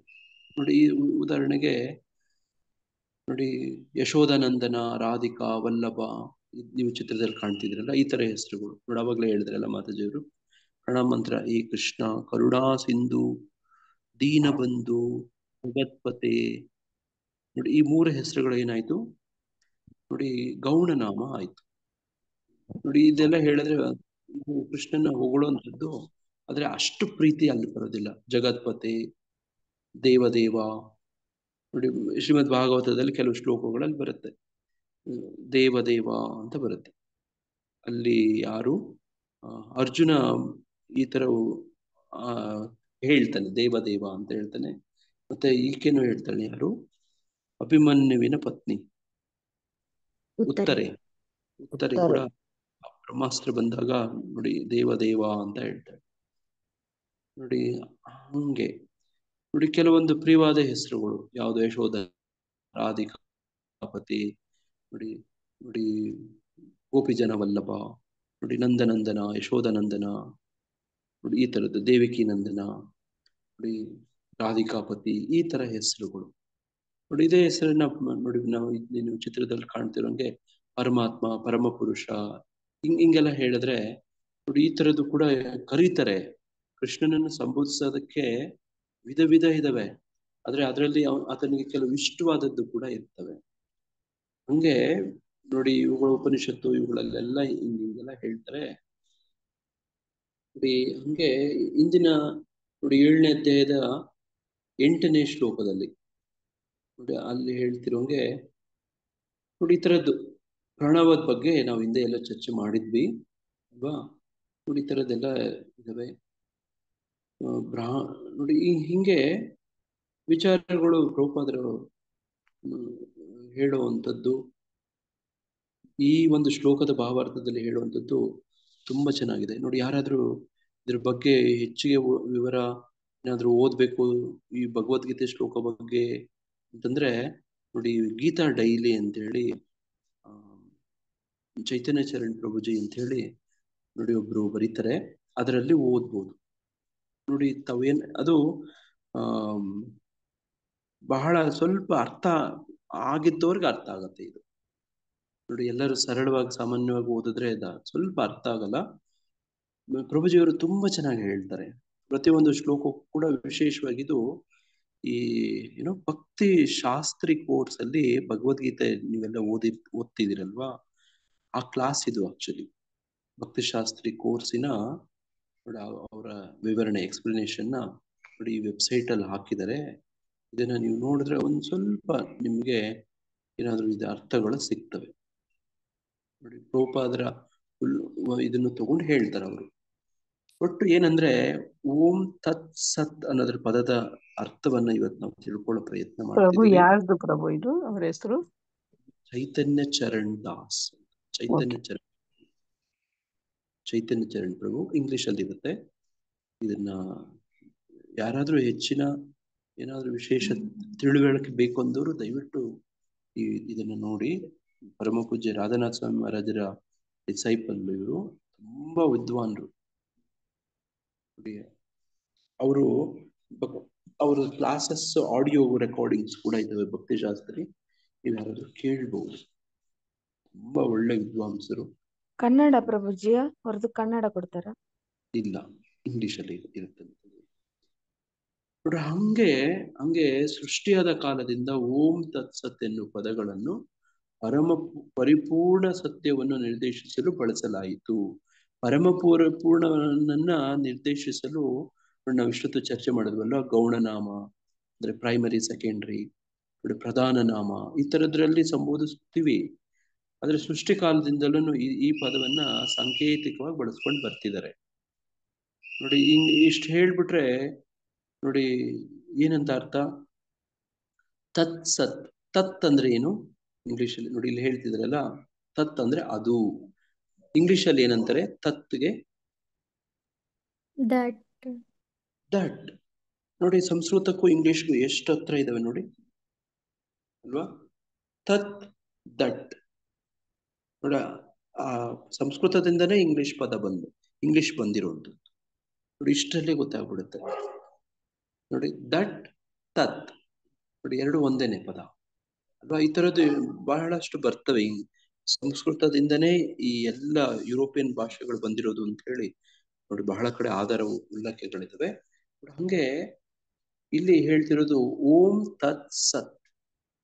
ನೋಡಿ, ಇದನ್ನೇ ಸತ್ ಅಂದ್ರೆ ಏನು? ಎಟರ್ನಲ್, ಶಾಶ್ವತವಾದಕ. ಇಷ್ಟು ಓದಿದಾಗ ಕೇಳಿದಾಗ ಯಾವುದು ಶಾಶ್ವತವಾದದ್ದು? ಓಂ ಶಾಶ್ವತ. ಓಂ ಅಲ್ವಾ? ನೋಡಿ, ಅದನ್ನೇ ಇನ್ನು ಬೇರೆ ಬೇರೆ ಅರ್ಥದಲ್ಲಿ ತಗೊಂಡ್ರೆ ಆ ಪರಮ ಸತ್ಯನೇ ಶಾಶ್ವತ ಅಂತ ಹೇಳೋದು. ನೋಡಿ, ಅದೇ ತರ ನೋಡಿ ಇಲ್ಲಿ ಹೇಳ್ತಿರೋಂಗೆ ನೋಡಿ ಆತ್ಮ ಶಾಶ್ವತ ಅಂತ ಹೇಳುದು. ಆತ್ಮ ಶಾಶ್ವತ, ದೇಹ ಶಾಶ್ವತ ಅಲ್ಲ. ನೋಡಿ, ಆ ಪರಮನೇ ಶಾಶ್ವತ ಅಂತ ಹೇಳೋದು ಓಂ ತತ್ಸತ್. ನೋಡಿ, ಈ ಬಾಕಿ ಶಾಶ್ವತ ಅಲ್ಲ. ನಮ್ಮ ಸಿದ್ಧಾಂತ ನಿಮ್ಗೆಲ್ಲರಿಗೂ ಗೊತ್ತೇ ಇದೆ ಅಲ್ವಾ? ನೋಡಿ, ಬೇರೆ ಸಿದ್ಧಾಂತದಲ್ಲಿ ನೋಡಿ ಈ ಜಗತ್ತನ್ನ ಏನಂತ ಹೇಳ್ತಾರೆ? ಸುಳ್ಳು ಅಂತ ಹೇಳ್ತಾರೆ. ಆದ್ರೆ ವಾಸ್ತವವಾಗಿ ನಿಜವಾಗಿ ಹೇಳಿದ್ರೆ ಇದು ಅಶಾಶ್ವತವಾದದ್ದು. ಅಶಾಶ್ವತ. ಅಶಾಶ್ವತಕ್ಕೂ ಸುಳ್ಳುಗೂ ತುಂಬಾ ವ್ಯತ್ಯಾಸ ಇದೆ. ಅಶಾಶ್ವತ ಅಂದ್ರೆ ಏನು? ಈಗ ಪ್ರಸ್ತುತ ಇದೆ, ಆದ್ರೆ ಇರೋದು ಶಾಶ್ವತ ಅಲ್ಲ, ಇದು ರೂಪ ಬದಲಾಗುತ್ತೆ ಅಂತ. ಯಾವಾಗ್ಲೂ ಇರಲ್ಲ, ಬದಲಾವಣೆ ಆಗ್ತಾ ಇರುತ್ತೆ. ಇದನ್ನೇ ವಿಜ್ಞಾನದಲ್ಲಿ ಕೂಡ ವಿಜ್ಞಾನಿಗಳು ಹೇಳ್ತಾರೆ. ಯಾರೆಲ್ಲ ಸ್ವಲ್ಪ ವಿಜ್ಞಾನ ಓದಿದ್ರು ಅಲ್ಲಿ ಈ ನೋಡಿ ಶಕ್ತಿಯನ್ನ ನಾವು ಉತ್ಪಾದನೆ ಮಾಡಕ್ ಆಗೋದಿಲ್ಲ. ಆ ಶಕ್ತಿಯ ರೂಪಗಳನ್ನ ಬದಲಾವಣೆಗಳೇ ಮಾಡ್ಬೋದು. Energy cannot be created nor be destroyed, it can only be transformed. ಬದಲಾವಣೆಗಳೇ ಮಾಡ್ಬೋದು ನೋಡಿ. ಹಂಗೆ ಈ ಏನಿದೆ ನೋಡಿ, ಇದು ಬದಲಾವಣೆಗಳಾಗ್ತಾ ಇರುತ್ತೆ, ಆದ್ರೆ ಶಾಶ್ವತವಾಗಿರುತ್ತೆ ಅಂತ. ಅದನ್ನೇ ನೋಡಿ, ಶಬ್ದ ಮತ್ತೆ ಶಕ್ತಿ ಇಬ್ರು ಕೂಡ ಶಾಶ್ವತ. ನೋಡಿ, ಶಕ್ತನಿದ್ರೇನೆ ಶಕ್ತಿ ಇರೋದು. ಶಕ್ತಿಯನ್ನ ನೋಡಿದ್ರೆ ಶಕ್ತ ಇದ್ದಾನೆ ಅಂತ ಅರ್ಥ ಆಗುತ್ತೆ ನಮ್ಗೆ ಅಲ್ವಾ? ಶಕ್ತಿ ಇದೆ. ಈಗ ಉದಾಹರಣೆಗೆ ನಿಮ್ಮ ಮನೆಯಲ್ಲಿ ಎಲೆಕ್ಟ್ರಿಸಿಟಿ ಲೈಟ್ ಉರಿತಾ ಇದೆ, ಇದು ಉತ್ಪಾದನೆ ಮಾಡೋದಂತ ಒಂದು ಕಂಪನಿಯನ್ನ ಸೂಚಿಸುತ್ತೆ ಅಲ್ವಾ? ನೋಡಿ, ಉತ್ಪಾದನೆ ಮಾಡ್ತಿರೋ ಒಂದು ಕಂಪನಿ, ಅದ್ರ ಹಿಂದೆ ಇರುವಂತ ವ್ಯಕ್ತಿಗಳು ಅಲ್ವಾ, ಇದೆಲ್ಲಾನು ಸೂಚಿಸುತ್ತೆ. ಹಂಗೆ ಓಂ ತತ್ಸತ್ ಅನ್ನೋ ಪದವನ್ನ ಇವತ್ತು ಅರ್ಥ ಮಾಡ್ಕೊಳ್ಳೋ ಪ್ರಯತ್ನ ಮಾಡ್ತಿದೀವಿ. ಓಂ ಅನ್ನುವಂಥದ್ದು ಭಗವಂತನ ನೋಡಿ ಒಂದು ಹೆಸರು, ಸಂಕೇತ. ವಿಶೇಷವಾಗಿ ನೋಡಿ ಅವ್ಯಕ್ತ ರೂಪದ ಪ್ರತಿನಿಧಿಕ ಇದು. ನೋಡಿ, ನಾವು ನೋಡಿ ಭಕ್ತರು ನೋಡಿ ವಿಶೇಷವಾಗಿ ಬ್ರಜಭಾವದಲ್ಲಿರೋ ಭಕ್ತರು, ನಿಮ್ಗೆಲ್ಲರಿಗೂ ಗೊತ್ತಿರೋಂಗೆ ನೋಡಿ ಈ ಉದ್ಧವ ಹೋಗಿ ಕೃಷ್ಣನ ಬಗ್ಗೆ ಗೋಪಿಯರಿಗೆ ಉಪದೇಶ ಮಾಡ್ತಾನೆ ನೋಡಿ. ಇದನ್ನೇ ಮೊನ್ನೆ ಪ್ರವಚನದಲ್ಲಿ ಪ್ರಭುಜಿಯವರು ಹೇಳ್ತಿದ್ರು. ಯಾರು ಹೇಳ್ತಿದ್ರು? ಯಾರೊಬ್ರು ಹೇಳ್ತಿದ್ರಲ್ವಾ, ಉದ್ಧವನ ಬಗ್ಗೆ. ಉದ್ಧವ ಹೋಗಿ ಕೃಷ್ಣನ ಗುಣಗಾನ ಮಾಡ್ತಿರ್ತಾನೆ. ಮೊನ್ನೆ ಯಾರೋ ಮಾತಾಡಿದ್ರಲ್ಲ ಇದರ ಬಗ್ಗೆ. ಹೌದು ಪ್ರಭುಜಿ, ಮಾತಾಡಿದ್ರೆ ಹೇಳಿದ್ರು ಮೊನ್ನೆ. ತುಂಬಾ ಒಳ್ಳೆ ಕ್ಲಾಸ್ ಕೊಟ್ರಲ್ಲ ಯಾರದು ನೋಡಿ. ಅವ್ರು ಏನ್ ಹೇಳ್ತಿದ್ರು ಅಂದ್ರೆ, ಉದ್ಧವನಿಗೂ ಕೂಡ ಸ್ವಲ್ಪ ಅಹಂಕಾರ. ನಾನು ಜ್ಞಾನಿ, ನನ್ನ ತಿಳುವಳಿಕೆ, ನಾನು ಬೃಹಸ್ಪತಿ ಶಿಷ್ಯ, ಪರಮ ಸತ್ಯವನ್ನ ಅರ್ಥ ಮಾಡ್ಕೊಂಡಿದ್ದೀನಿ ನೋಡಿ. ಕೃಷ್ಣನ್ಗೆ ಸ್ವಲ್ಪ ಇದನಿಗೂ ಕೂಡ ಸ್ವಲ್ಪ ಬುದ್ಧಿ ಕಲಿಸ್ಬೇಕು ಅಂತ ಹೇಳಿ ಹೈಯರ್ ಎಜುಕೇಶನ್ಗೆ ನೋಡಾತ ಎಲ್ಲಿ ಹೋಗಿರ್ತಾನೆ, ದೇವಲೋಕಕ್ಕೆ ಹೋಗಿ ಎಜುಕೇಶನ್ ತಗೊಂಡ್ ಬಂದಿರ್ತಾನೆ. ಇದನ್ನ ಸುಲಕ್ಷಣ ಮಾತಾಜಿ ಹೇಳಿದ್ರು ಪ್ರಭು. ಸುಲಕ್ಷ್ಮಿ ಮಾತಾಜಿಯವರು ಹೇಳಿದ್ರಲ್ವಾ? ಹೌದು, ವೆರಿ ಗುಡ್ ಮಾತಾಜಿ, ತುಂಬಾ ಧನ್ಯವಾದ. ಮಹಾರಾಣಿ ಮಾತಾಜಿಯವ್ರಿಗೆ ಜ್ಞಾಪಕ ಇಟ್ಕೊಂಡಿದ್ರು ನೋಡಿ. ಹೈಯರ್ ಎಜುಕೇಶನ್ಗೆ ಅಂತ ಹೇಳಿ ನಾವೆಲ್ಲ ಫಾರಿನ್ಗೆ ಹೋದಂಗೆ ಬೃಹಸ್ಪತಿ ಹತ್ರ ಹೋಗಿರ್ತಾನೆ ಈತ. ಬೇರೆ ದೇವಲೋಕಕ್ಕೆ ಹೋಗಿ ವಿದ್ಯಾಭ್ಯಾಸ ಮಾಡ್ಕೊಂಡ್ ಬಂದಿರ್ತಾನೆ ನೋಡಿ. ನಮ್ಮ ಮಕ್ಕಳು ಎಲ್ಲ ಬೇರೆ ನೋಡಿ, ಸ್ಟೂಡೆಂಟ್ಸ್ ಎಲ್ಲ ಫಾರಿನ್ಗೆ ಹೋಗಿ ನೋಡಿ, ಅಮೆರಿಕಾಗೋ ಆಸ್ಟ್ರೇಲಿಯಾಗೋ ಯುರೋಪ್ಗೋ ಓದ್ಕೊಂಡ್ ಬರ್ತಾರಲ್ಲ, ಆ ತರ ಹೈಯರ್ ಎಜುಕೇಶನ್ ಮಾಡ್ಕೊಂಡ್ ಬಂದಿರ್ತಾರೆ ನೋಡಿ. ಓಂ ತತ್ ಸತ್ ಪರಮ ಸತ್ಯ ಇದನ್ನೆಲ್ಲ ತಿಳ್ಕೊಂಬಂದ್ಬಿಟ್ಟಿರ್ತಾನೆ ಆತ ನೋಡಿ. ಕೃಷ್ಣನ್ಗೆ ಇನ್ ಸ್ವಲ್ಪ ಈತನ್ಗೆ ಇನ್ನೂ ಹೈಯರ್ ಎಜುಕೇಶನ್ ಕೊಡಿಸ್ಬೇಕು ಅಂತ ಯಾರ ಹತ್ರ ಕಳಿಸ್ತಾನೆ ಅಂದ್ರೆ ಬ್ರಜವಾಸಿ ದನಕೈಯವ್ರ ಹತ್ರ ಕಳಿಸ್ತಾನೆ ನೋಡಿ. ಬ್ರಜವಾಸಿ ಕೃಷ್ಣನ ಆತ್ಮ ಭಕ್ತರು ಇದ್ದಾರೆ ನೋಡಿ, ಅವ್ರ ಹತ್ರ ಕಳಿಸ್ಕೊಡ್ತಾನೆ ಹೈಯರ್ ಎಜುಕೇಶನ್. ಅಲ್ಲಿ ಗೊತ್ತಾಗತ್ತೆ ಈತನ್ಗೆ ಏನ್ ಕೃಷ್ಣ ಅಂದ್ರೆ ಏನು, ಕೃಷ್ಣ ಅಂದ್ರೆ ಯಾರು, ಕೃಷ್ಣನ್ ಭಕ್ತರು ಅಂದ್ರೆ ಹೆಂಗಿರ್ತಾರೆ ಅಂತ ಹೇಳಿ ನೋಡಿ. ಇದು ಹೈಯರ್ ಎಜುಕೇಶನ್ ಅಂದ್ರೆ, ಇದು ಹೈಯೆಸ್ಟ್ ಎಜುಕೇಶನ್ ಅಂದ್ರೆ ಹಂಗೆ ನೋಡಿ. ಇವ್ರ ಹತ್ರ ಹೋಗ್ತಾನೆ ನೋಡಿ, ಇದೆಲ್ಲ ಹೇಳ್ತಾನೆ, ಓಂ ತತ್ ಸತ್ ಅದು ಇದು ನೋಡಿ, ಬ್ರಾಹ್ಮಣ ನೋಡಿ, ಇದೆಲ್ಲ ಹೇಳ್ತಾನೆ ನೋಡಿ. ಅವ್ರಿಗೆ ನೋಡಿ, ಅವರಿಂದ ಇವ್ರಿಗೆ ಹೇಳ್ಕೊಡ್ಬೇಕು ಅಂತ ಓದೋನು ಅವರಿಂದ ಕಲ್ತ್ಕೊಂಡ್ ಬರ್ತಾನೆ ಅಂತ ವಿಚಾರ ನೋಡಿ. ಈ ತರ ಅನುಭವಗಳು ನಿಮ್ಗೂ ಆಗಿದೆಯಾ? ಯಾರಾಗ ಹೇಳ್ಕೊಡುವ ಹರೇ ಕೃಷ್ಣ ಪ್ರಭುಜಿ, ಗೋಪಿಯರು ಹೇಳ್ತಾರೆ, ನಾವು ಮರ್ತೋಗ್ಬೇಕು, ಮರ್ತೋಗೋದು ಒಂದು ಯಾವ್ದಾದ್ರು ಒಂದು ಹೇಳು ಅಂತ ಕೇಳ್ತಾರೆ. ಅವ್ರಿಗೆ ಆವಾಗ ಗೊತ್ತಾಗುತ್ತೆ. ವೆರಿ ಗುಡ್ ನೋಡಿ. ಮತ್ತೆ ಜೀರ್ಣಿಸ್ಕೊತಿದ್ದಾರೆ ನೋಡಿ. ಹಂಗೆ ನೋಡಿ, ಅಲ್ಲಿ ಹೇಳ್ಕೊಡ್ಬೇಕು ಅಂತ ಹೋದವನು ಪಾಠ ಕಲ್ತ್ಕೊಂಡು ಬರ್ತಾನೆ. ಯಾವ ಮಟ್ಟಕ್ಕೆ ಅಂತಂದ್ರೆ, ಈ ನೋಡಿ ಹೇಳ್ತಿದ್ರು ನೋಡಿ, ಉದ್ಧವ ಕುಂಡದಲ್ಲಿ ನಾವು ಅಲ್ಲಿ ಹೋದಾಗ ನೋಡಿ, ಇದ್ರ ಬಗ್ಗೆ ನೋಡಿ ಅಲ್ಲಿ ಕತೆ ಕೇಳ್ತಿದ್ವಿ. ಉದ್ಧವ ಕುಂಡಕ್ಕೆ ಹೋಗಿ ಅದ್ರ ಬಗ್ಗೆ ಪ್ರವಚನ ಕೇಳಿದ್ವಿ. ರಥಯಾತ್ರೆ ಪ್ರಭು ಅವರು ಕ್ಲಾಸ್ ಮಾಡಿದ್ರು ನೋಡಿ. ಅಲ್ಲಿ ಹೇಳ್ತಿದ್ರು, ಅಲ್ಲಿ ಒಂದು ಹುಲ್ಲಾಗಿ ಹುಟ್ಟಬೇಕು ಅಂತ ನೋಡಿ. ಆ ತರದ್ದು ಪರಿವರ್ತನೆ ಆಗತ್ತೆ, ಅಹಂಕಾರ ಎಲ್ಲ ಹೋಗುತ್ತೆ ಅವ್ರಿಗೆ. ಹಂಗೆ ಇವತ್ತಿನ ಒಂದು ವಿಷಯ ನೋಡಿ, ಆ ತರದ್ದು ಒಂದು ವಿಷಯ ಓಂ ತತ್ಸತ್ ನೋಡಿ. ಇದನ್ನ ನೋಡಿ, ಸೃಷ್ಟಿ ಕಾಲದಿಂದನೂ ಕೂಡ ಎಲ್ಲ ವೇದಗಳನ್ನ ತಿಳ್ಕೊಂಡಂತವ್ರು ಇದನ್ನ ಹಿಂಗೆ ಹೇಳ್ತಾರೆ, ಓಂ ತತ್ಸತ್ ಅನ್ನುವಂಥದ್ದು ಬಳಸ್ತಾ ಇದ್ದಾರೆ ನೋಡಿ. ಯಾಕೆ ಇದು ಪದ, ಈ ಶ್ಲೋಕ ಇಲ್ಲಿ ಸಡನ್ ಆಗಿ ಹಿಂಗ್ ಬಂತು ಅಂತಂದ್ರೆ, ನಾವು ಆವಾಗಲೇ ಪ್ರಾರಂಭದಲ್ಲಿ ಓದಿದ್ವಲ್ವಾ ನೋಡಿ. ಹಿಂದಿನ ಶ್ಲೋಕ 16ನೇ ಶ್ಲೋಕದಲ್ಲಿ ಹೇಳಿದ್ದು, 17ನೇ ಶ್ಲೋಕದಲ್ಲಿ ಹೇಳಿದ್ದು ನೋಡಿ. ಎಲ್ಲದಕ್ಕೂ ಈಗ ಕೊನೆ ಸಾರಾಂಶ ಹೇಳ್ತಿದ್ದಾರೆ ಅಂತ ಅರ್ಥ. ನಾವು ಓದದ್ವಲ್ವಾ ನೋಡಿ. ನಾವು ಪಾರಂಪರಿಕವಾಗಿ ಒಂದು ಶ್ರದ್ಧೆಯನ್ನ ಇಟ್ಕೊಂಡ್ ಬಂದಿರ್ತೀವಿ. ಉದಾಹರಣೆಗೆ ನೋಡಿ, ನಾವೆಲ್ಲರೂ ಇದೀವಲ್ವಾ, ನಾವೆಲ್ಲರೂ ಪ್ರಭುಪಾದರ ಪುಸ್ತಕಗಳು ಓದೇನೇ ಹಿಂದೂಗಳಾದ್ವಾ? ಈ ವೈದಿಕ ದೇವತೆಗಳನ್ನೆಲ್ಲ ಪೂಜೆ ಮಾಡ್ತಿದ್ವಾ, ಅಥವಾ ಅದಕ್ಕೆ ಮೊದ್ಲೇನು ಕೂಡ ಪೂಜೆ ಮಾಡ್ತಿದ್ವಾ? ಹೌದು ಮಾಡ್ತಾ ಪ್ರಭು, ಇದ್ವಾ? ಮಾಡ್ತೀವಿ. ಮಾಡ್ತಿದ್ವಿ ಪ್ರಭುಜಿ. ನೀವೆಲ್ಲ ಭಗವದ್ಗೀತೆನೇ ಓದ್ಕೊಂಡು ಪ್ರಾರಂಭ ಮಾಡಿದ್ರ? ಇಲ್ಲ ಇಲ್ಲ ಪ್ರಭುಜಿ. ಪ್ರಭು, ಬೇರೆ ಬೇರೆ ಪುಸ್ತಕಗಳನ್ನು ಓದ್ತಾ ಇದ್ವಿ. ಈ ಪುಸ್ತಕಗಳನ್ನು ಓದದೇ ಇರೋರು ಕೂಡ ಭಕ್ತಿ ಮಾಡ್ತಾರೆ. ಪರಂಪರಾಗತವಾಗಿ ಕೂಡ ಬರ್ತಾ ಇರುತ್ತೆ ನೋಡಿ. ವಿಚಾರಗಳೆಲ್ಲ ಗೊತ್ತು ನೋಡಿ. ಅದು ಒಂದು ವಿಶ್ವಾಸ ನೋಡಿ, ಅದೊಂದು ನಂಬಿಕೆ ನೋಡಿ, ಹಂಗೂ ಇರುತ್ತೆ. ಆಮೇಲೆ ವೇದಗಳನ್ನ ಓದಿದಾಗ ಇನ್ನೊಂದು ಸ್ವಲ್ಪ ತಿಳುವಳಿಕೆಗಳು ಎಲ್ಲ ಬರುತ್ತೆ ನೋಡಿ. ಉದ್ದವಂತರ ಅಲ್ವಾ ನೋಡಿ. ಉದ್ದವನಿಗೆ ಮೊದಲು ನಮ್ ತರ ವೇದಗಳೆಲ್ಲ ತಿಳ್ಕೊಂಡು, ಪರಮಸತ್ಯ ನೋಡಿ, ಇವುಗಳನ್ನೆಲ್ಲ ತಿಳ್ಕೊಂಡು, ಬ್ರಾಹ್ಮಣ್ ಇವೆಲ್ಲ ತಿಳ್ಕೊಂಡು ಒಂದು ಹಂತಕ್ಕೆ ಬರ್ತಾರೆ, ಪಾಲಿಶ್ಡ್ ಆಗ್ತಾರೆ ನೋಡಿ, ಉದ್ದವಂತರ ಆಗ್ತಾರೆ. ಇನ್ನೊಂದು ಹಂತ ಮುಂದಕ್ಕೆ ಹೋಗ್ಬೇಕು ಅಂದ್ರೆ ಗೋಪಿಯರ ತರ ನೋಡಿ, ಗೋಪಿಯರ ತರ ನೋಡಿ. ಗೋಪಿಯರು ನೋಡಿ, ವೇದಗಳ ಇವುಗಳೆಲ್ಲವನ್ನ ಮೀರದವರು ಇವರೆಲ್ಲ ನೋಡಿ. ಅಂತ ಒಂದು ಹಂತ ನೋಡಿ. ಆ ಹಂತದಲ್ಲಿ ನೋಡಿ ಉದ್ದವ ಅರ್ಥ ಮಾಡ್ಕೊತಾನೆ ಆ ಸಂದರ್ಭದಲ್ಲಿ. ನಂಗೆ ವೇದ ಸ್ತೋತ್ರಗಳನ್ನು ಹೇಳುವಾಗ ಮತ್ತು ಪರಮಪ್ರಭುವಿನ ಸುಪ್ರೀತಿಗಾಗಿ ಮಾಡುವ ಯಜ್ಞಗಳಲ್ಲಿ ಬ್ರಾಹ್ಮಣರು ಈ 3 ಸಂಕೇತಗಳನ್ನು ಬಳಸುತ್ತಿದ್ದರು. ಏನೇ ಯಜ್ಞ, ಹೋಮ, ಹವನ, ತಪ, ದಾನ ನೋಡಿ. ನಾವು ಹಿಂದೆ ಏನೇನೆಲ್ಲ ಶ್ರದ್ಧೆ, ಹಿಂದೆ ಏನೇನೆಲ್ಲ ಓದ್ಕೊಂಡ್ ಬಂದ್ವಲ್ಲ, ಜ್ಞಾಪಕ ಇದೆಯಾ? 17ನೇ ಅಧ್ಯಾಯದಲ್ಲಿ ಏನೇನೆಲ್ಲ ಓದ್ತಾ ಬರ್ತಿದೀವಿ ಅಂತ. ಹೌದು ಪ್ರಭು, ಕಾಯ ವಾಚ ಮನಸ, ಆಹಾರದ ಬಗ್ಗೆ ಓದಿದ್ವಿ. ನಾವ್ ಯಾವ ತರ ಸರಳತೆಯಿಂದ ಇರ್ಬೇಕು ಅನ್ನೋದು ಓದಿದ್ವಿ. ಶುಚಿಯಾಗಿರ್ಬೇಕು. ಯಜ್ಞ ದಾನ ತಪ ಆಹಾರ. ಹೌದು ಪ್ರಭುಜಿ. ಯಜ್ಞ ದಾನ ತಪ ಆಹಾರ ನೋಡಿ, ಅವುಗಳಲ್ಲಿ ಶ್ರದ್ಧೆ ನೋಡಿ. ಆ ತಪದಲ್ಲಿ 3 ವಿಧ: ಕಾಯ ವಾಚ ಮನಸ. ನೋಡಿ ಎಲ್ಲ ಓದ್ಕೊಂಡ್ ಬಂದಿದೀವಲ್ವಾ, ಬರ್ತಾ ಇದೀವಲ್ವಾ.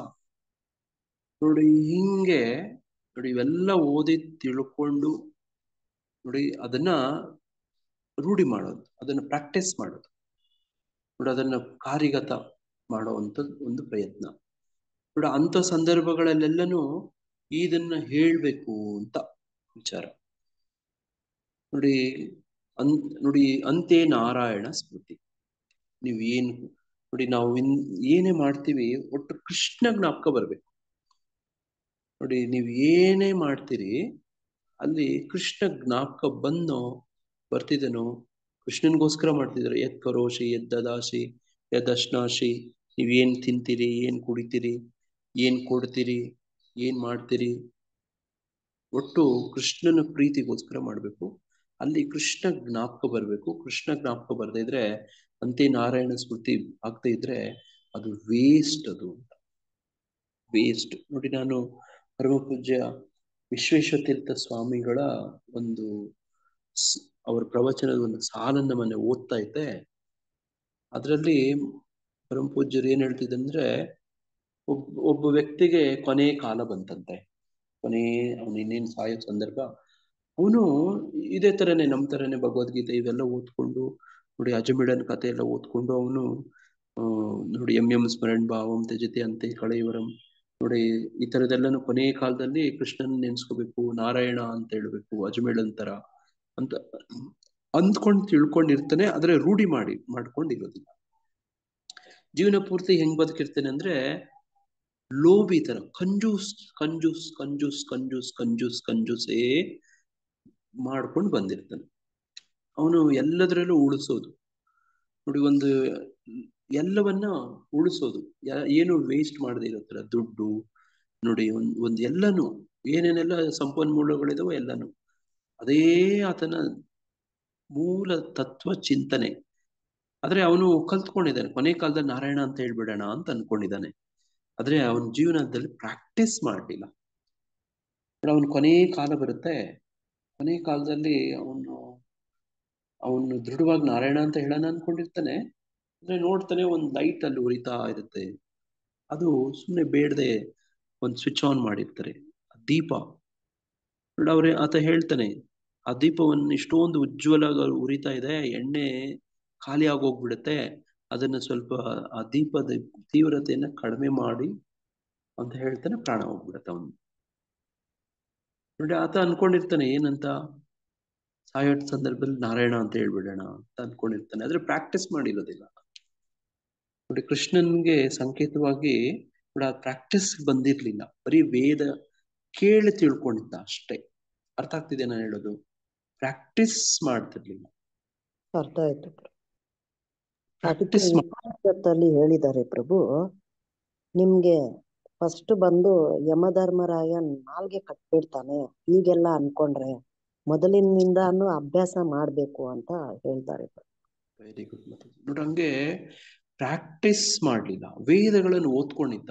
ಅದಕ್ಕೆ ಇವಾಗ ಕತೆ ಹೇಳಿದ್ರಲ್ಲ ಪ್ರಭು, ಅದಕ್ಕೆ ತುಂಬಾ ಹಣವಂತ ಅಂತೆ ಪ್ರಭು. ಅಂದ್ರೆ ಜಿಪ್ಪುಣ ಇವನು. ಆ ಮಕ್ಕಳೆಲ್ಲ ಸತ್ತೋಗ್ತಾರೆ. ಇವಾಗ ಏನೇನ್ ಬರ್ದಿದ್ದಾರೋ, ನಮ್ಮಪ್ಪ ನನ್ಗೆ ಕರಿಬೋದು, ನಿಮ್ಗೆ ಕರಿಬೋದು ಅಂತ ಇರ್ತಾರಂತೆ. ಆ ಸೊಸೆಗೆ ಕರೀತಾರಂತೆ, ಲಕ್ಷ್ಮೀ ಬಾರಮ್ಮ ಇಲ್ಲಿ ಅಂದ್ರೆ ಅವಳು ತುಂಬಾ ಆಸೆಯಿಂದ ಎದ್ದು ಹೋದ್ರೆ ಆ ದೀಪ ಒಂಚೂರು ದಪ್ಪ ಉರಿತಾ ಇದೆ, ಸಣ್ಣ ಮಾಡಮ್ಮ ಅಂತ ಹೇಳ್ತಾರಂತೆ ಪ್ರಭು. ನೋಡಿ ಹಂಗಂತ ಹೇಳಿ ನೋಡಿ ಆತ ಸತ್ತೋಗ್ತಾನೆ ನೋಡಿ. ಭಗವಂತನ ನೆನ್ಸ್ಕೊಳ್ಳಕ್ಕೆ ಅನ್ಕೊಂಡಿದ್ದ, ಆದ್ರೆ ಹಂಗ ಆಗ್ಲಿಲ್ಲ ನೋಡಿ. ಹಂಗ ಅನ್ಕೊಂಡಿದ್ದ ಆದ್ರೆ ಆಗ್ಲಿಲ್ಲ. ಯಾಕೆಂದ್ರೆ ರೂಢಿ ಮಾಡ್ಲಿಲ್ಲ ನೋಡಿ. ಹಂಗೆ ಪ್ರತಿಯೊಂದು ಏನ್ ತಿಂತೀವಿ, ಏನ್ ಕುಡಿತೀವಿ, ಏನ್ ದಾನ ಕೊಡ್ತೀವಿ, ಏನ್ ತಪಸ್ ಮಾಡ್ತೀವಿ, ನಾವು ಏನೆಲ್ಲ ಪೂಜೆ ಮಾಡ್ತೀವಿ, ಏನ್ ಮಾಡ್ತೀವೋ ನೋಡಿ, ಅಲ್ಲಿ ಪ್ರಿಫಿಕ್ಸ್ ಇದನ್ನ ಮಾಡ್ಕೊಂಡ್ಬಿಡ್ಬೇಕು. ಓಂ ತತ್ಸತ್ ನೋಡಿ, ಶ್ರೀ ಕೃಷ್ಣಾರ್ಪಣ ಮಸ್ತು. ಕೃಷ್ಣನ್ಗೋಸ್ಕರ ಇದನ್ನು ಕೊಡ್ತಿದ್ದೀನಿ, ಕೃಷ್ಣನ್ಗೋಸ್ಕರ, ಕೃಷ್ಣ ಪ್ರೀತ್ಯಾರ್ಥಂ, ಕೃಷ್ಣನ್ ಸಂತೋಷಕ್ಕೋಸ್ಕರ ನೋಡಿ. ಅಲ್ಲಿ ಈ ತರ ಬರ್ಲಿಲ್ವೋ, ಅದು ಪ್ರಿಫಿಕ್ಸ್ ಸಫಿಕ್ಸ್ ನೋಡಿ ಈ ತರದ್ದು ಹಿಂದೆ ಮುಂದೆ ಮಧ್ಯೆ ಕೃಷ್ಣ ಜ್ಞಾಪಕ ಬರ್ಲಿಲ್ವೋ, ಅಂತ್ಯಕಾಲದಲ್ಲಿ ನಾನು ಜ್ಞಾಪಿಸ್ಕೊಂಡ್ಬಿಡ್ತೀನಿ, ಹಂಗೆಲ್ಲ ಆಗೋದಿಲ್ಲ. ಸಾಯೋ ಸಂದರ್ಭದಲ್ಲಿ ನೋಡಿ ಏನು ನಾವು ಪ್ರಾಕ್ಟೀಸ್ ಮಾಡ್ಕೊಂಡೇ ಬಂದ್ವೋ ಅದೇ ಬರುತ್ತೆ. ಅದಕ್ಕೋಸ್ಕರ ಹಿಂದಿನ ಕಾಲದಿಂದಲೂ ಕೂಡ, ಸೃಷ್ಟಿ ಕಾಲದಿಂದನೂ ಕೂಡ ನೋಡಿ ಜನಗಳು ನೋಡಿ ವೇದಗಳನ್ನ ಅಧ್ಯಯನ ಮಾಡಿದವರು ಈ ತರ ಹೇಳ್ತಿದ್ರು. ಅಲ್ಲಿ ಓಂ ಅಂತ ಹೇಳ್ತಿದ್ರು. ಓಂ ಅಂದ್ರೆ ಭಗವಂತನ ಅವ್ಯಕ್ತ ರೂಪದ ಸಂಕೇತ. ನೋಡಿ ಅಷ್ಟೇ ಹೇಳಿದ್ರೇನು ಕೂಡ ಅಲ್ಲಿ ಭಗವಂತ ಜ್ಞಾಪಕ ಬರ್ತಿದ್ದ ಕೃಷ್ಣ ಅವರಿಗೆ. ನೋಡಿ ಅದಕ್ಕೆ ಈಗ ನಾವು ಇಷ್ಟೊತ್ತು ಚರ್ಚೆ ಮಾಡಿದ್ದು ಗೌಣನಾಮ, ಮುಖ್ಯ ನಾಮ. ನೋಡಿ ಭೀಷ್ಮಾಚಾರ್ಯರು ಕೂಡ ನೋಡಿ ಮೊನ್ನೆ ರಥಯಾತ್ರೆ ಆನಂದ್ ಪ್ರಭುಜಿಯವರು ಭೀಷ್ಮ ದೇವನ ಪ್ರಾರ್ಥನೆಗಳ ಬಗ್ಗೆ ಕ್ಲಾಸ್ ಮಾಡಿದ್ರಲ್ವಾ, ಜ್ಞಾಪಕ ಇದೆಯಾ? ಭೀಷ್ಮ ದೇವರ ಬಗ್ಗೆ ಕ್ಲಾಸ್ ಮಾಡಿದ್ರು ಪ್ರಭುಜಿಯವರು. ನೋಡಿ ಅಲ್ಲಿ ಭಗವಂತ ಪ್ರತ್ಯಕ್ಷ ಅವರು ಮಾಡಿದಂಥ ಸೇವೆಗಳು, ಸಾಧನೆ, ತಪಸ್ಸು, ಇದೆಲ್ಲ ಒಂದು ಫಲ ಏನಂದ್ರೆ ಕೃಷ್ಣ ಸಾಕ್ಷಾತ್ ನಿಂತ್ಕೊಂಡಿದ್ದ. ನೋಡಿ ಸಾಕ್ಷಾತ್ ಅಲ್ಲೇ ಪ್ರತ್ಯಕ್ಷವಾಗಿ ನಿಂತ್ಕೊಂಡು. ಅದಕ್ಕೆ ನಮ್ಮ ಭಕ್ತರು ಯಾರಾದ್ರೂ ಸಾಯ್ತಿದ್ದಾರೆ, ಜೀವ ಬಿಡ್ತಿದ್ದಾರೆ ಅಂದ್ರೆ ದೇವ್ರ ಫೋಟೋ ತೋರಿಸ್ತಾರೆ. ಆ ಸಂದರ್ಭ ನೋಡಿದೀರಾ? ದೇವ್ರ ಕೀರ್ತನೆ ಮಾಡ್ತಿರ್ತಾರೆ, ದೇವ್ರ ಫೋಟೋ ತೋರಿಸ್ತಿರ್ತಾರೆ, ಕೃಷ್ಣ ಜ್ಞಾಪಕ ಬರ್ಲಿ ಅಂತ. ಅಲ್ವಾ? ಹಂಗೆ ಇದು ಹಂಗೆ ಬರೋದಿಲ್ಲ, ರೂಢಿ ಮಾಡ್ಕೊಂಡು ಹೋದ್ರೆ ಬರುತ್ತೆ. ಕೊಡೋದ್ರಲ್ಲಿ ಒಂದು ಪ್ರವಚನ ಕೊಡೋಕ್ ಮೊದ್ಲು ಕೊಟ್ಟಾದ್ಮೇಲೆ ಓಂ ತತ್ಸತ್, ಇದನ್ನ ನಮ್ಮ ಭಕ್ತಿ ವಿನೋದ ಸ್ವಾಮಿ ಮಹಾರಾಜರು ಇದನ್ನ ನಾನು ಯಾರಿಂದ ಈ ಸಾಲು ಹೇಳೋದನ್ನ ಪ್ರೇರಣೆ ಪಡ್ಕೊಂಡೆ ಅಂದ್ರೆ ನಮ್ಮ ಶಿಕ್ಷಾ ಗುರುಗಳು. ನೋಡಿ ಅವರು ಎಲ್ಲ ಪ್ರವಚನ ಓಂ ತತ್ಸತ್ ಹೇಳಿನೇ ಶುರು ಮಾಡಿ, ಅವರು ಎಲ್ಲ ಏನ್ ಮಾಡಿದ ನಂತರ ಕೊನೆಯಲ್ಲಿ ಇದನ್ನೇ ಹೇಳ್ತಾರೆ, ಓಂ ತತ್ಸತ್. ಅವ್ರ ಹತ್ರ ಹೋಗಿ ನೋಡಿ, ಅವ್ರ ಹತ್ರ ಎಲ್ಲ ಮಾತಾಡಿ ಹೋಗಿ ಬರ್ತೀವಿ ಮಹಾರಾಜ್ ಅಂದ್ರೆ ಓಂ ತತ್ಸತ್ ಅಂತಾರೆ. ನೋಡಿ ಅವರು ಏನಾದ್ರು ಕೇಳಿದ್ರೆ ಅವ್ರ ಕೈಯಿಂದ ಕೊಟ್ರೆ ಓಂ ತತ್ಸತ್ ಅಂತಾರೆ. ಅಂದ್ರೆ ಅದು ಪ್ರಭು ಕೃಷ್ಣಾರ್ಪಣ ಮಸ್ತು ಬದಲು ಕೂಡ ಅದನ್ನ ಹೇಳ್ತಾರೆ ಅಂತ ಕೇಳ್ಪಟ್ಟಿದ್ದೀನಿ. ಹೌದಾ ಪ್ರಭು? ಹಾ ಹೌದು. ಮತ್ತೆ ಅರ್ಥ ಏನಂದ್ರೆ ನೀವು ಹೇಳಿದ್ದು ತುಂಬಾ ಕರೆಕ್ಟು. ಒಟ್ಟು ಕೃಷ್ಣ ಜ್ಞಾಪಕ ಬರ್ಬೇಕು ಇಷ್ಟೇ. ಮೊದಲು ನಿಮ್ಗೆ ಏನು ಅರ್ಥ ಆಗ್ತಾ ಇಲ್ಲ, ಏನೇನೋ ಹೇಳ್ತಿದ್ದಾರೆ ಅಂದ್ರೆ ಇಷ್ಟೇ ಅರ್ಥ ಮಾಡ್ಕೊಳ್ಳೋಣ. ಏನದು? ಕೃಷ್ಣ ಅಷ್ಟೇ. ಕೃಷ್ಣಾರ್ಪಣ ಇಲ್ಲ ಅಂತ ಕೃಷ್ಣ ಜ್ಞಾಪಕ ಬರ್ಬೇಕು ಅಷ್ಟೇ. ಪ್ರಭು ನೀವೇನ್ ನಂದು ಎಕ್ಸಾಂಪಲ್ ಇತ್ತು ಪ್ರಭು. ನಂದು ಗ್ಲಾಲ್ ಬ್ಲಾಡರ್ ಆಪರೇಷನ್, ಪಿತ್ತಕೋಶ ಆಪರೇಷನ್ ಆದಾಗ ನಾನು ಆಪರೇಷನ್ ಮಾಡೋ ಟೈಮಲ್ಲಿ ಹರೇ ಕೃಷ್ಣ ಮಹಾಮಂತ್ರ ಹೇಳ್ಕೊಂಡು ಮಲಗಿದ್ದು ಪ್ರಭು.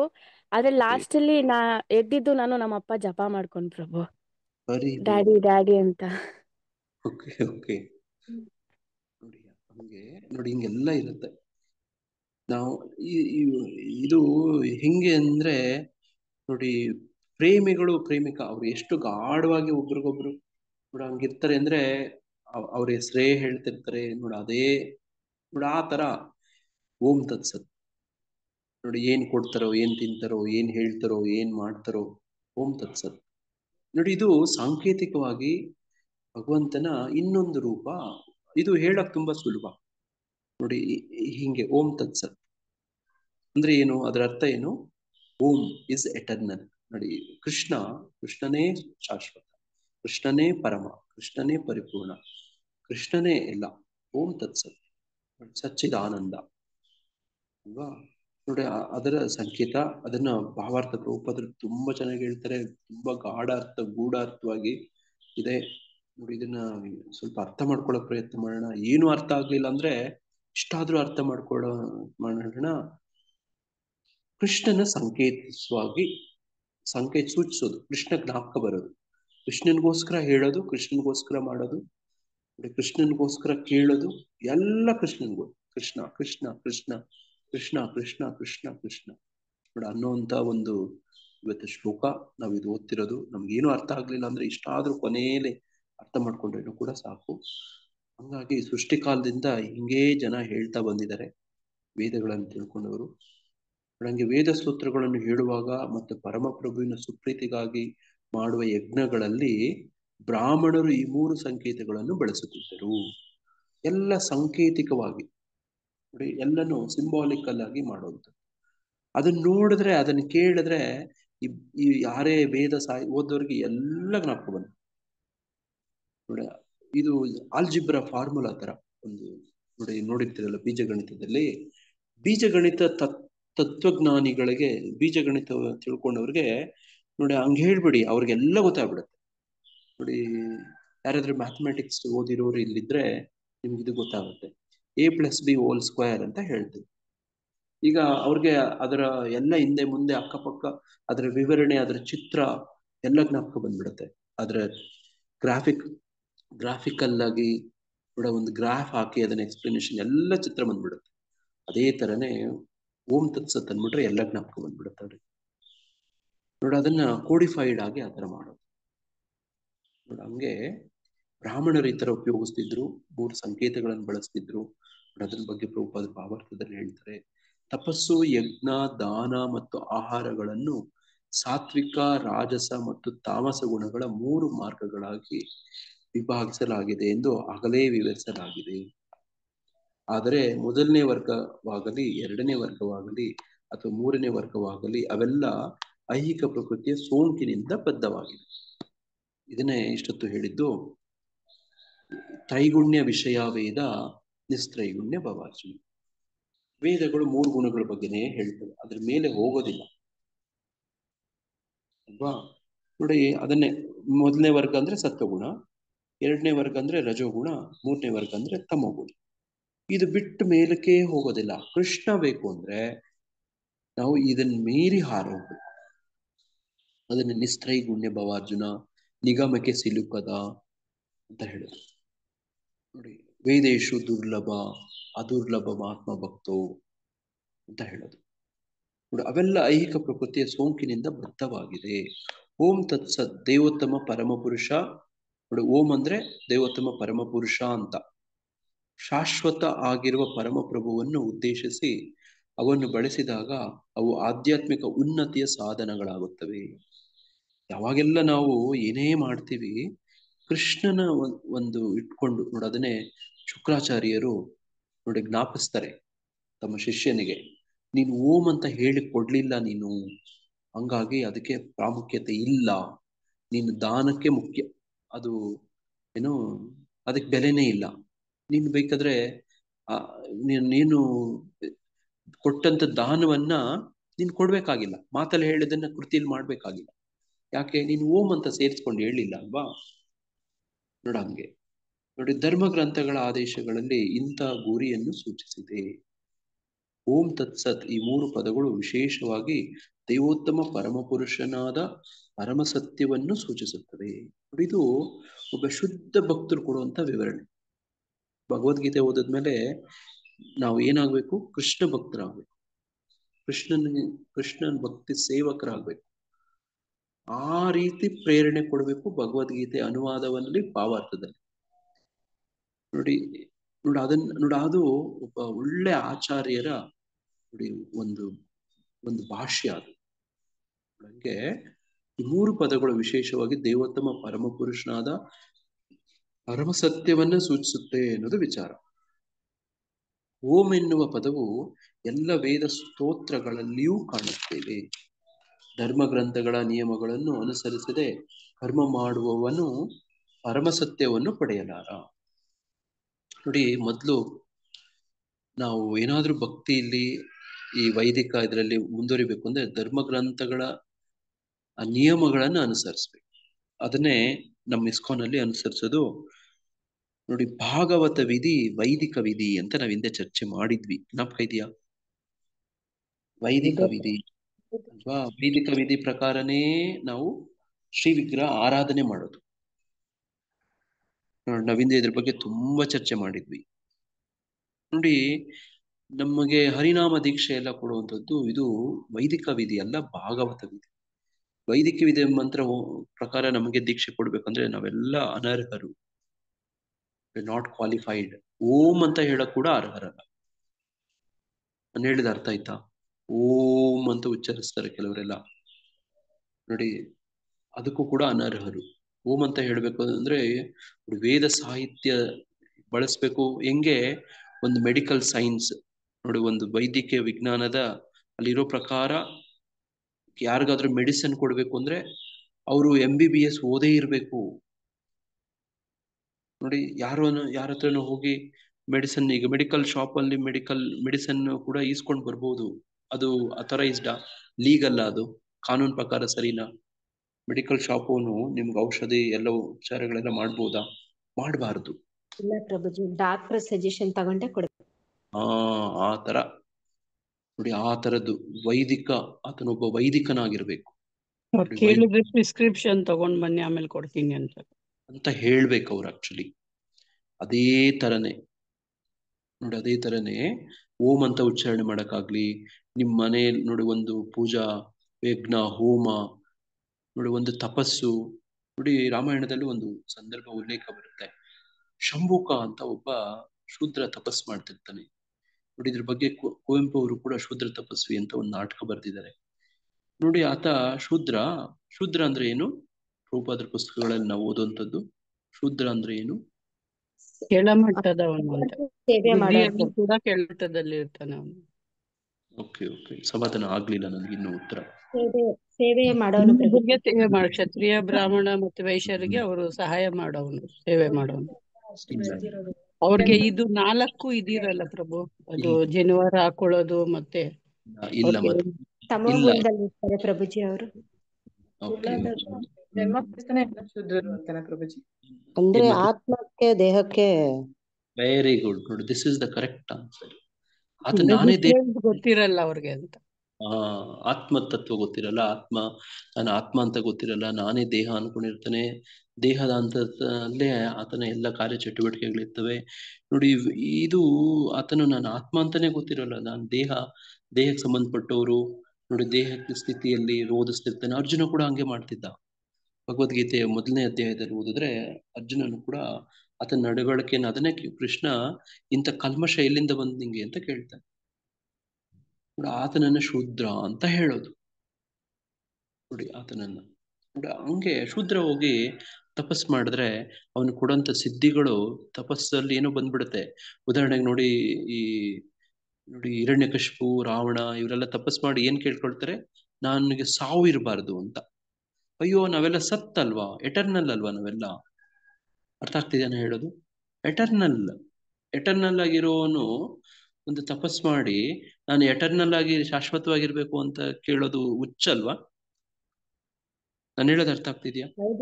ಹೌದು ಪ್ರಭು. ಅಂದ್ರೆ ದೇಹದ ಬಗ್ಗೆ ಅವ್ರು ಕೇಳ್ತಾರೆ, ಅಂದ್ರೆ ಆತ್ಮ ಅಂದ್ರೆ ಶಾಶ್ವತ ಅನ್ನೋದು ತಿಳ್ಕೊಂಡಿರಲ್ಲ ಅಂತ. ತಿಳ್ಕೊಂಡಿರೋದಿಲ್ಲ. ನೋಡಿ ಇವರೆಲ್ಲ ತಪಸ್ ಮಾಡ್ತಾರೆ. ತಪಸ್ ಮಾಡಿ ನಾನು ಚಿರಂಜೀವಿ ಆಗ್ಬೇಕು, ಸಾವೇ ಬರಬಾರ್ದು, ನಾನು ಯಾವಾಗ್ಲೂ ಬದುಕೇ ಇರ್ಬೇಕು. ಅಯ್ಯೋ ಮೂರ್ಖ, ಆತ್ಮಕ್ ಸಾವೇ ಇಲ್ಲಪ್ಪ. ನೋಡಿ ಈ ತತ್ವದ ಹಂತದಲ್ಲೇ ಇರೋದಿಲ್ಲ ಇವರೆಲ್ಲರೂ.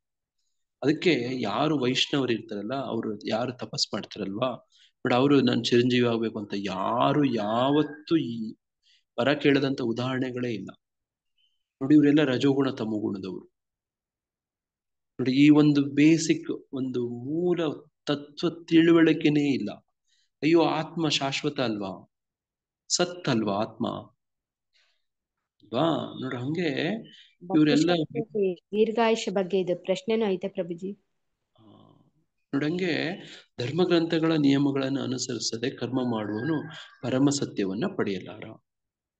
ನೋಡಿ ಪರಮ ಸತ್ಯವನ್ನ ಅನುಸರಿಸ್ಬೇಕಂದ್ರೆ ವೈದಿಕ ಮಾರ್ಗವನ್ನ, ಅದರಲ್ಲಿ ಇರುವಂತ ನಿಯಮಗಳನ್ನ ಅನುಸರಿಸ್ಬೇಕು, ರೂಲ್ಸ್ ರೆಗ್ಯುಲೇಷನ್ ಫಾಲೋ ಮಾಡ್ಬೇಕು. ಉದಾಹರಣೆಗೆ ಬ್ರಾಹ್ಮಣ ದೀಕ್ಷೆ ತಗೋಬೇಕು, ಅವಾಗ್ಲೇನೆ ನೋಡ ಶ್ರೀ ವಿಗ್ರಹ ಆರಾಧನೆ ಅಲ್ಲಿ ದೇವಸ್ಥಾನದಲ್ಲಿ ಮಾಡೋದು. ಇದು ವೈದಿಕ ವಿಧಿ, ನಿಯಮಗಳನ್ನ ಅನುಸರಿಸ್ಬೇಕು. ಸಂಧ್ಯಾ ವಂದನೆ ಮಾಡ್ಬೇಕು, ಗಾಯತ್ರಿ ಮಂತ್ರ ಹೇಳ್ಬೇಕು, ದಿನಕ್ಕೆ 3 ಸತಿ ಸ್ನಾನ ಮಾಡ್ಬೇಕು. ನೋಡಿ ಇವೆಲ್ಲ ನಿಯಮಗಳು. ನೋಡಿ ಧರ್ಮಗ್ರಂಥಗಳ ನಿಯಮಗಳು. ನೋಡಿ ಅವನಿಗೆ ಅಲ್ಪಕಾಲ ಹಾಕೊಳ್ಳೋ ಬಟ್ಟೆನೆ ಸ್ಟಿಚ್ ಆಗಿರ್ಬಾರ್ದು ಪ್ರಭು. ಅವ್ರು ಹಾಕೊಳ್ಳೋ ಬಟ್ಟೆ ನಮ್ ದೇವಸ್ಥಾನ ವಿಗ್ರಹ ಒಳಗಡೆ ಬರ್ಬೇಕು ಅಂದ್ರೆ ಸ್ಟಿಚ್ಡ್ ಇರಬಾರ್ದು ಅಂತ. ನೋಡಿ ಈ ತರದ್ದು. ಅವನಿಗೆ ಅಲ್ಪಕಾಲದ ಒಂದಿಷ್ಟು ಫಲ ದೊರೆಯುತ್ತದೆ, ಆದರೆ ಬಾಳಿನ ಕಟ್ಟ ಕಡೆಯ ಗುರಿ ಲಭ್ಯವಾಗುವುದಿಲ್ಲ. ಯಾರಿಗೆ? ಈ ಧರ್ಮಗ್ರಂಥ ನಿಯಮಗಳನ್ನೆಲ್ಲ ಅನುಸರಿಸೋದವ್ರಿಗೆ ನೋಡಿ ಈ ತರ ಒಂದು ಫಲ. ಅದನ್ನೇ ಈ ಯಾರು ಉದ್ದವನ ಕಥೆಯಲ್ಲಿ ನಾವು ತಗೊಂಡು, ಉದ್ದವ ಬೃಹಸ್ಪತಿ ಹತ್ರ ಎಲ್ಲ ಹೋಗಿ ವೇದಗಳನ್ನೆಲ್ಲ ಕಲ್ತ್ಕೊಂಡು ಬಂದಿರ್ತಾನೆ. ಬಾಳಿನ ಕಟ್ಟ ಕಡೆ ಗುರಿ ಕೃಷ್ಣ ಅನ್ನೋದು ಗೊತ್ತಿರೋದು ಆತನಿಗೆ. ನೋಡಿ ವಿಶೇಷವಾಗಿ ಈ ಹೈಯರ್ ಎಜುಕೇಶನ್ ಬೇಕಾಗಿರುತ್ತೆ ಆತನಿಗೆ. ಅದಕ್ಕೆ ಬ್ರಜವಾಸಿಗಳ ಹತ್ರ ಕೃಷ್ಣ ಕಳಿಸ್ಕೊಡ್ತಾನೆ, ಹೋಗು ಕಲ್ತ್ಕೊಂಬ ಅಂತ ಹೇಳಿ. ಬಾಳಿನ ಕಟ್ಟ ಕಡೆ ಗುರಿ ಅಂದ್ರೆ ಕೃಷ್ಣ ಅನ್ನುವಂಥದ್ದು. ಆತ ಏನ್ ಅನ್ಕೊಂಡಿರ್ತಾನೆ ಅಂದ್ರೆ ಬ್ರಹ್ಮನ್ ಅಂತ ಅನ್ಕೊಂಡಿರ್ತಾನೆ. ಅದು ವೇದಗಳಲ್ಲಿ ಹಂಗೆ ಹೇಳ್ಕೊಡೋದು ನೋಡಿ, ಅಹಂ ಬ್ರಹ್ಮಾಸ್ಮಿ ನೋಡಿ, ಬ್ರಹ್ಮನ್ ಬಗ್ಗೆ ಹೇಳೋದು ನೋಡಿ. ಶ್ಲೋಕದಲ್ಲಿ ಬ್ರಾಹ್ಮಣ ಮತ್ತೆ ಬ್ರಹ್ಮನ್ ಅಂತ ಎರಡು ಪದ ಇದೆ ನೋಡಿ. ಇದು ಅರ್ಥ ವ್ಯತ್ಯಾಸ ಗೊತ್ತಿರ್ಬೇಕು ನಮ್ಗೆ. ಇಲ್ಲಿ ಬ್ರಾಹ್ಮಣ ಅಂದ್ರೆ ವ್ಯಕ್ತಿ, ನಾವು ಬ್ರಾಹ್ಮಣರು ಈಗ ನಾವೇನ್ ಚರ್ಚೆ ಮಾಡ್ತಿದೀವಲ್ಲ ಅದು. ಬ್ರಹ್ಮನ್ ಅಂದ್ರೆ ನೋಡಿ ಪರಮಸತ್ಯ ಅನ್ನೋ ತರ. ಪರಮಸತ್ಯ, ಪರಮಸತ್ಯನ ಅವ್ಯಕ್ತ ರೂಪ ನೋಡಿ. ಇದರ ನಿರ್ಣಯವೆಂದರೆ ದಾನ ಯಜ್ಞ ಮತ್ತು ತಪಸ್ಸುಗಳನ್ನು ಸತ್ವಗುಣದಲ್ಲಿ ಮಾಡಬೇಕು. ಇದ್ರಲ್ಲಿ ಧರ್ಮಗ್ರಂಥಗಳ ಪ್ರಕಾರ ರಾಜಸವಾಗಿ ಅಥವಾ ತಾಮಸವಾಗಿ ಮಾಡಿದಾಗ ನಿಶ್ಚಯವಾಗಿಯೂ ಅವುಗಳ ಗುಣಮಟ್ಟವು ಕ್ಷೀಣಿಸುತ್ತದೆ. ಓಂ ತತ್ಸತ್ ಮೂರು ಪದಗಳನ್ನು ಪರಮಪ್ರಭುವಿನ ಪಾವನ ನಾಮವಾದ ಓಂ ತದ್ ವಿಷ್ಣೋ ನೋಡಿ, ಯಾರಿಗಾದ್ರೂ ಜ್ಞಾಪಕ ಇದೆ? ಓಂ ತದ್ ವಿಷ್ಣೋ ಪರಮಂ ಪದಂ ಯದ್ ಸೂರಯ ಅಂತ ಬರುತ್ತೆ ಒಂದು ಪ್ರಾರ್ಥನೆ, ಗೊತ್ತಾ? ಇದು ವಿಷ್ಣು ಪುರಾಣದಲ್ಲೂ ಏನೋ ಇದೆ ಅಂತ ಈ ತರದ್ದು. ಕೇಳಿದೆ ಪ್ರಭು. ಓಂ ತದ್ ವಿಷ್ಣೋ ಪರಮಂ ಪದಂ ಆತರ ಹೇಳೋದು ನೋಡ. ಹಂಗೆ ನೋಡಿ, ಇದನ್ನ ಹೇಳುವಂಥದ್ದು ನನಗೆ ಜ್ಞಾಪಕ ಇರೋಂಗೆ ಬಹುಶಃ ಅಂತ ಶಿವ ಹೇಳೋದು ಈ ಮಾತನ್ನ ಪಾರ್ವತಿ ದೇವಿಗೆ. ವಿಷ್ಣುರ ಆರಾಧನಂ ಪರಂ ನೋಡಿ, ಈ ತರ ಹೇಳೋದು. ಆರಾಧನಮಪಿ ಸರ್ವೇಷಾಂ ವಿಷ್ಣುರ ಆರಾಧನಂ ಪರಂ ಓಂ ತದ್ ವಿಷ್ಣೋ ಪರಮಂ ಪದಂ ನೋಡು ಎನ್ನುವುದರೊಂದಿಗೆ ಉಚ್ಚರಿಸುತ್ತಾರೆ. ವೇದದ ಒಂದು ಸ್ತೋತ್ರವನ್ನೋ ಪರಮಪ್ರಭುವಿನ ಪಾವನ ನಾಮವನ್ನೋ ಹೇಳಿದಾಗಲೆಲ್ಲ ಓಂ ಅನ್ನು ಸೇರಿಸುತ್ತಾರೆ. ಅದು ವೇದ ಸಾಹಿತ್ಯದ ಸೂಚನೆ. ಈ ಮೂರು ಪದಗಳನ್ನು ವೇದದ ಸ್ತೋತ್ರಗಳಿಂದ ತೆಗೆದುಕೊಂಡಿದೆ. ಓಂ ಇತಿ ಏತದ್ ಬ್ರಹ್ಮಣೋ ನೇದಿಷ್ಟಂ ಮಾಮ, ಇದು ಋಗ್ವೇದದಿಂದ ಎನ್ನುವುದು ಮೊದಲನೇ ಗುರಿಯನ್ನು ಸೂಚಿಸುತ್ತದೆ. ತತ್ವಂ ಅಸಿ ನೋಡಿ, ತತ್ವಂ ಅಸಿ ಬಗ್ಗೆ ವಿಶೇಷವಾಗಿ ಈ ಅದ್ವೈತ ಫಿಲಾಸಫಿ ತತ್ವದಲ್ಲಿ ತುಂಬಾ ಹೇಳ್ತಾರೆ. ತತ್ವಂ ಅಸಿ, ನಾನು ಯಾರಂದ್ರೆ ತತ್, ದಟ್ ಐ ಆಮ್ ದಟ್ ಅಂತ ಹೇಳೋದು. ಎನ್ನುವುದು ಅದೇ ಆಗಿದ್ದೀನಿ ಅಂತ. ನಾನು ಅದೇ ಏನಾಗಿದ್ದೀನಿ ಅಂದ್ರೆ ಬ್ರಹ್ಮನಾಗಿದ್ದೀನಿ. ಬ್ರಹ್ಮನಾಗಿದ್ದೀನಿ. ತತ್ವಮಸಿ, ನಾನು ಬ್ರಹ್ಮನು, ಬ್ರಹ್ಮ. ನಾನು ದೇಹ ಅಲ್ಲ, ನನ್ನ ಜಡ ಅಲ್ಲ ಅಂತ ಹೇಳೋದಕ್ಕೆ. ಅದಕ್ಕೆ ಬೊಂಬೊಂಬೋಲು ಬೊಂಬೊಂಬೋಲು ಬೊಂಬೊಂಬೋಲು ಅಂತ ಹೇಳ್ತಾರೆ ಅವರು ನೋಡಿ. ಹಂಗೆ ಸತ್ ಏವ ಸೌಮ್ಯ ಛಾಂದೋಗೋಪನಿಷತ್ತು ಎನ್ನುವುದು ಮೂರನೇ ಗುರಿಯನ್ನು ಸೂಚಿಸುತ್ತದೆ. ಇವನ್ನು ಸೇರಿಸಿದಾಗ ಓಂ ತತ್ ಸತ್ ಆಗುತ್ತದೆ ನೋಡಿ. ಈ ಮೂರು ಮುಖ್ಯವಾದಂತ ಶ್ಲೋಕಗಳು, ಅವುಗಳನ್ನು ಸಂಕೇತಕವಾಗಿ ನೋಡಿ ಈ ತರ ಬಳಸೋದು. ಹಿಂದೆ ಮೊಟ್ಟ ಮೊದಲನೇದಾಗಿ ಸೃಷ್ಟಿಯಾದ ಜೀವಿ ಬ್ರಹ್ಮನು ಯಜ್ಞಗಳನ್ನು ಮಾಡಿದಾಗ ಈ ಮೂರು ಶಬ್ದಗಳಿಂದ ಅವನು ದೇವೋತ್ತಮ ಪರಮಪುರುಷನನ್ನು ಸೂಚಿಸಿದನು. ಆದ್ದರಿಂದ ಗುರು ಶಿಷ್ಯ ಪರಂಪರೆಯಲ್ಲಿ ಇದೇ ತತ್ವವನ್ನು ಯಾವಾಗಲೂ ಅನುಸರಿಸಿದೆ. ಆದುದರಿಂದ ಈ ಸ್ತೋತ್ರಕ್ಕೆ ಬಹು ಮಹತ್ವವಿದೆ ನೋಡಿ. ಈ ಶ್ಲೋಕಕ್ಕೆ ತುಂಬಾ ಇಂಪಾರ್ಟೆನ್ಸ್ ಇದೆ. ಇದನ್ನು ಹೇಳದೆ ಪ್ರವಚನನೇ ಕೊಡಬಾರ್ದು, ಇದನ್ನು ಹೇಳದೆ ದಾನನೂ ಮಾಡಬಾರ್ದು, ಯಜ್ಞನೂ ಮಾಡಬಾರ್ದು, ತಪಸ್ಸು ಮಾಡಬಾರ್ದು ನೋಡಿ. ಅದನ್ನೇ ಶುಕ್ರಾಚಾರ್ಯರು ಅವ್ರ ಶಿಷ್ಯರಿಗೆ ಹೇಳ್ತಾರೆ. ಅಂದ್ರೆ ಕೃಷ್ಣನಿಗೋಸ್ಕರ, ಕೃಷ್ಣ ಅಲ್ಲಿ ಜ್ಞಾಪಕ ಬರಬೇಕು. ನೀವೇನ್ ಮಾಡ್ತಿರೋ ಏನೋ ಉದ್ದೇಶ ಕೃಷ್ಣನಿಗೋಸ್ಕರ ಇರಬೇಕು ಅಂತ ವಿಚಾರ ನೋಡಿ. ಯಶೋದಮಯ್ಯ ಹಾಲು ಕಾಯಿಸ್ತಾಳೆ, ಏನಕ್ಕೆ? ಕೃಷ್ಣನಿಗೋಸ್ಕರ ನೋಡಿ. ಮೊಸರು ಕಡಿತಾಳೆ, ಬೆಣ್ಣೆ ತೆಗಿತಾಳೆ, ಏನಕ್ಕೋಸ್ಕರ? ಕೃಷ್ಣನಿಗೋಸ್ಕರ. ಹಸುಗಳಿಗೆ ಹುಲ್ಲು ಹಾಕಿ ನೋಡಿ ಅವೆಲ್ಲ ಸೇವೆ ಮಾಡ್ತಾಳೆ, ಏನಕ್ಕೋಸ್ಕರ? ಕೃಷ್ಣನಿಗೋಸ್ಕರ ನೋಡಿ. ಈ ತರ ಅರ್ಜುನ ಯುದ್ಧ ಮಾಡ್ತಾನೆ, ಏನಕ್ಕೋಸ್ಕರ? ಕೃಷ್ಣನ್ಗೋಸ್ಕರ, ಕೃಷ್ಣನ್ ತೃಪ್ತಿಗೋಸ್ಕರ ನೋಡಿ. ಈ ತರ ಆಗ್ಬೇಕು ಬದುಕು ಹೆಂಗಾಗಿ ಬದಲಾವಣೆ ಆಗ್ಬೇಕು ಈ ಶ್ಲೋಕ ಕೇಳಿ ಅಂದ್ರೆ ನೋಡಿ. ನಾನು ದೊಡ್ಡ ಮಾತಾಡ್ತಿದ್ದೀನಿ, ನಾನು ಆ ತರ ಅನುಸರಿಸ್ತಿಲ್ಲ. ಆದ್ರೆ ಇದು ನೋಡಿ ತಿಳುವಳಿಕೆ ಅಂದ್ರೆ ನಮ್ಮ ಪ್ರಭುಪಾದರ ಪುಸ್ತಕಗಳಿಂದ ನಾವು ಕಲ್ತ್ಕೋಬೇಕಾಗಿರುವಂಥದ್ದು. ಈ ಕಾರಣಕ್ಕಾಗಿ ಯಾವ ಕರ್ಮವನ್ನೇ ಆಗಲಿ ಓಂ ತತ್ ಸತ್ಗಾಗಿ ಎಂದರೆ ದೇವೋತ್ತಮ ಪರಮ ಪುರುಷನಿಗಾಗಿ ಮಾಡುವುದು ಯೋಗ್ಯ ಎಂದು ಭಗವದ್ಗೀತೆ ಸಲಹೆ ಮಾಡುತ್ತದೆ. ಈ ಮೂರು ಪದಗಳನ್ನೊಡನೆ ಮನುಷ್ಯನು ತಪಸ್ಸು, ದಾನ ಮತ್ತು ಯಜ್ಞಗಳನ್ನು ಮಾಡಿದಾಗ ಅವನು ಕೃಷ್ಣ ಪ್ರಜ್ಞೆಯಲ್ಲಿ ಕರ್ಮ ಮಾಡುತ್ತಿದ್ದಾನೆ ನೋಡಿ. ಕೃಷ್ಣ ಪ್ರಜ್ಞೆಯಲ್ಲಿ ಕರ್ಮ ಮಾಡ್ತಿದ್ದಾನೆ ಅಂತಂದ್ರೆ ನೋಡ, ಅದಕ್ಕೊಂದು ಕೆಲವು ಸಾಂಕೇತಿಕ ಸೂಚನೆಗಳಿರ್ತವೆ ನೋಡಿ. ಅವುಗಳು ಈ ತರ ಇರ್ತಾವ. ಯಜ್ಞ ಮಾಡ್ಲಿ, ದಾನ ಮಾಡ್ಲಿ, ತಪಸ್ ಮಾಡ್ಲಿ, ಅವನು ಏನೇ ಮಾಡ್ಲಿ ನೋಡಿ ಈ ತರದ್ದು ಪದಗಳ ಜೊತೆ ಸೇರಿಸಿ ಕೃಷ್ಣನನ್ನ ಜ್ಞಾಪಿಸ್ಕೊಂಡು ಮಾಡೋದು ಅಂತ ವಿಚಾರ. ಕೃಷ್ಣ ಪ್ರಜ್ಞೆಯು ಅಲೌಕಿಕ ಕರ್ಮಗಳ ವೈಜ್ಞಾನಿಕ ನಿರ್ವಹಣೆ. ನೋಡಿ, ಕೃಷ್ಣ ಪ್ರಜ್ಞೆ ಅನ್ನೋದು ಒಂದು ವೈಜ್ಞಾನಿಕವಾದದ್ದು, ಒಂದು ಆರ್ಟ್, ಒಂದು ಕಲೆ, ಬದುಕುವ ಕಲೆ. ಅದು ಹೆಂಗೆ ಬದುಕಬೇಕು, ಕರ್ಮಗಳನ್ನ, ಅಲೌಕಿಕ ಕರ್ಮಗಳನ್ನ ಹೆಂಗೆ ಮಾಡ್ಬೇಕು ಅಂತ ಹೇಳ್ಬೋದು. ಹೆಂಗ್ ಮಾಡಿದ್ರೆ ನಾವು ಬಂಧನಕ್ಕೆ ಸಿಕ್ಕಾಕೊಳ್ಳಲ್ಲ, ಏನ್ ಮಾಡಿದ್ರೆ ಬಿಡುಗಡೆಗೆ ದಾರಿ ಆಗತ್ತೆ.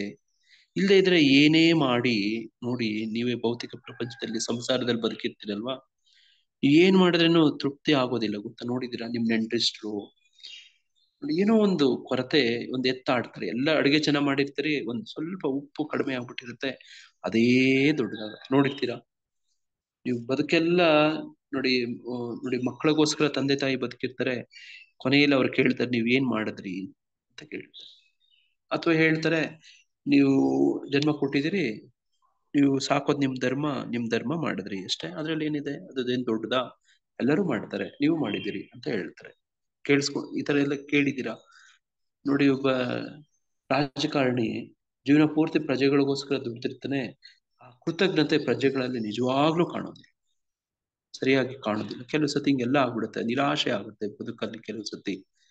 ಆಗಿದೆಯಾ ತರ ನೀವು ಯಾರೋ ಹೈಯರ್ ಆಫೀಸರ್ ಅಥಾರಿಟಿಗೋಸ್ಕರ ಕೆಲಸ ಮಾಡಿರ್ತೀರಿ ನೋಡಿ, ಆಮೇಲೆ ನೀವು ಏನು ಅದು ಸರಿಯಾಗಿ ಆ ಕೃತಜ್ಞತೆ, ಥ್ಯಾಂಕ್ಸ್ ಅದು ವ್ಯಕ್ತನೇ ಆಗಲ್ಲ, ಸುಮ್ಮನೆ ಬಾಯಲ್ಲಿ ಹೇಳ್ಬಿಡ್ತಾರೆ ಥ್ಯಾಂಕ್ ಯು ಅಂತ ಹೇಳ್ಬಿಡ್ತಾರೆ ನೋಡಿ. ಹಂಗೆ ಕೆಲವೊಂದು ಕೃಷ್ಣ ಪ್ರಜ್ಞೆಯಲ್ಲಿ ಬದುಕಿದಾಗ ನೋಡಿ, ನಾವು ಮಾಡೋದಕ್ಕೆ ಸಾರ್ಥಕತೆ ಬರುತ್ತೆ, ಸಮಾಧಾನ ಆಗತ್ತೆ ನೋಡಿ. ನಾವು ಅರ್ಜುನ ಯುದ್ಧದಲ್ಲಿ ಏನ್ ಮಾಡದ, ಈಗ ಕೊಲೆ ಮಾಡದ, ಮರ್ಡರ್ಗಳು ಮಾಡದ.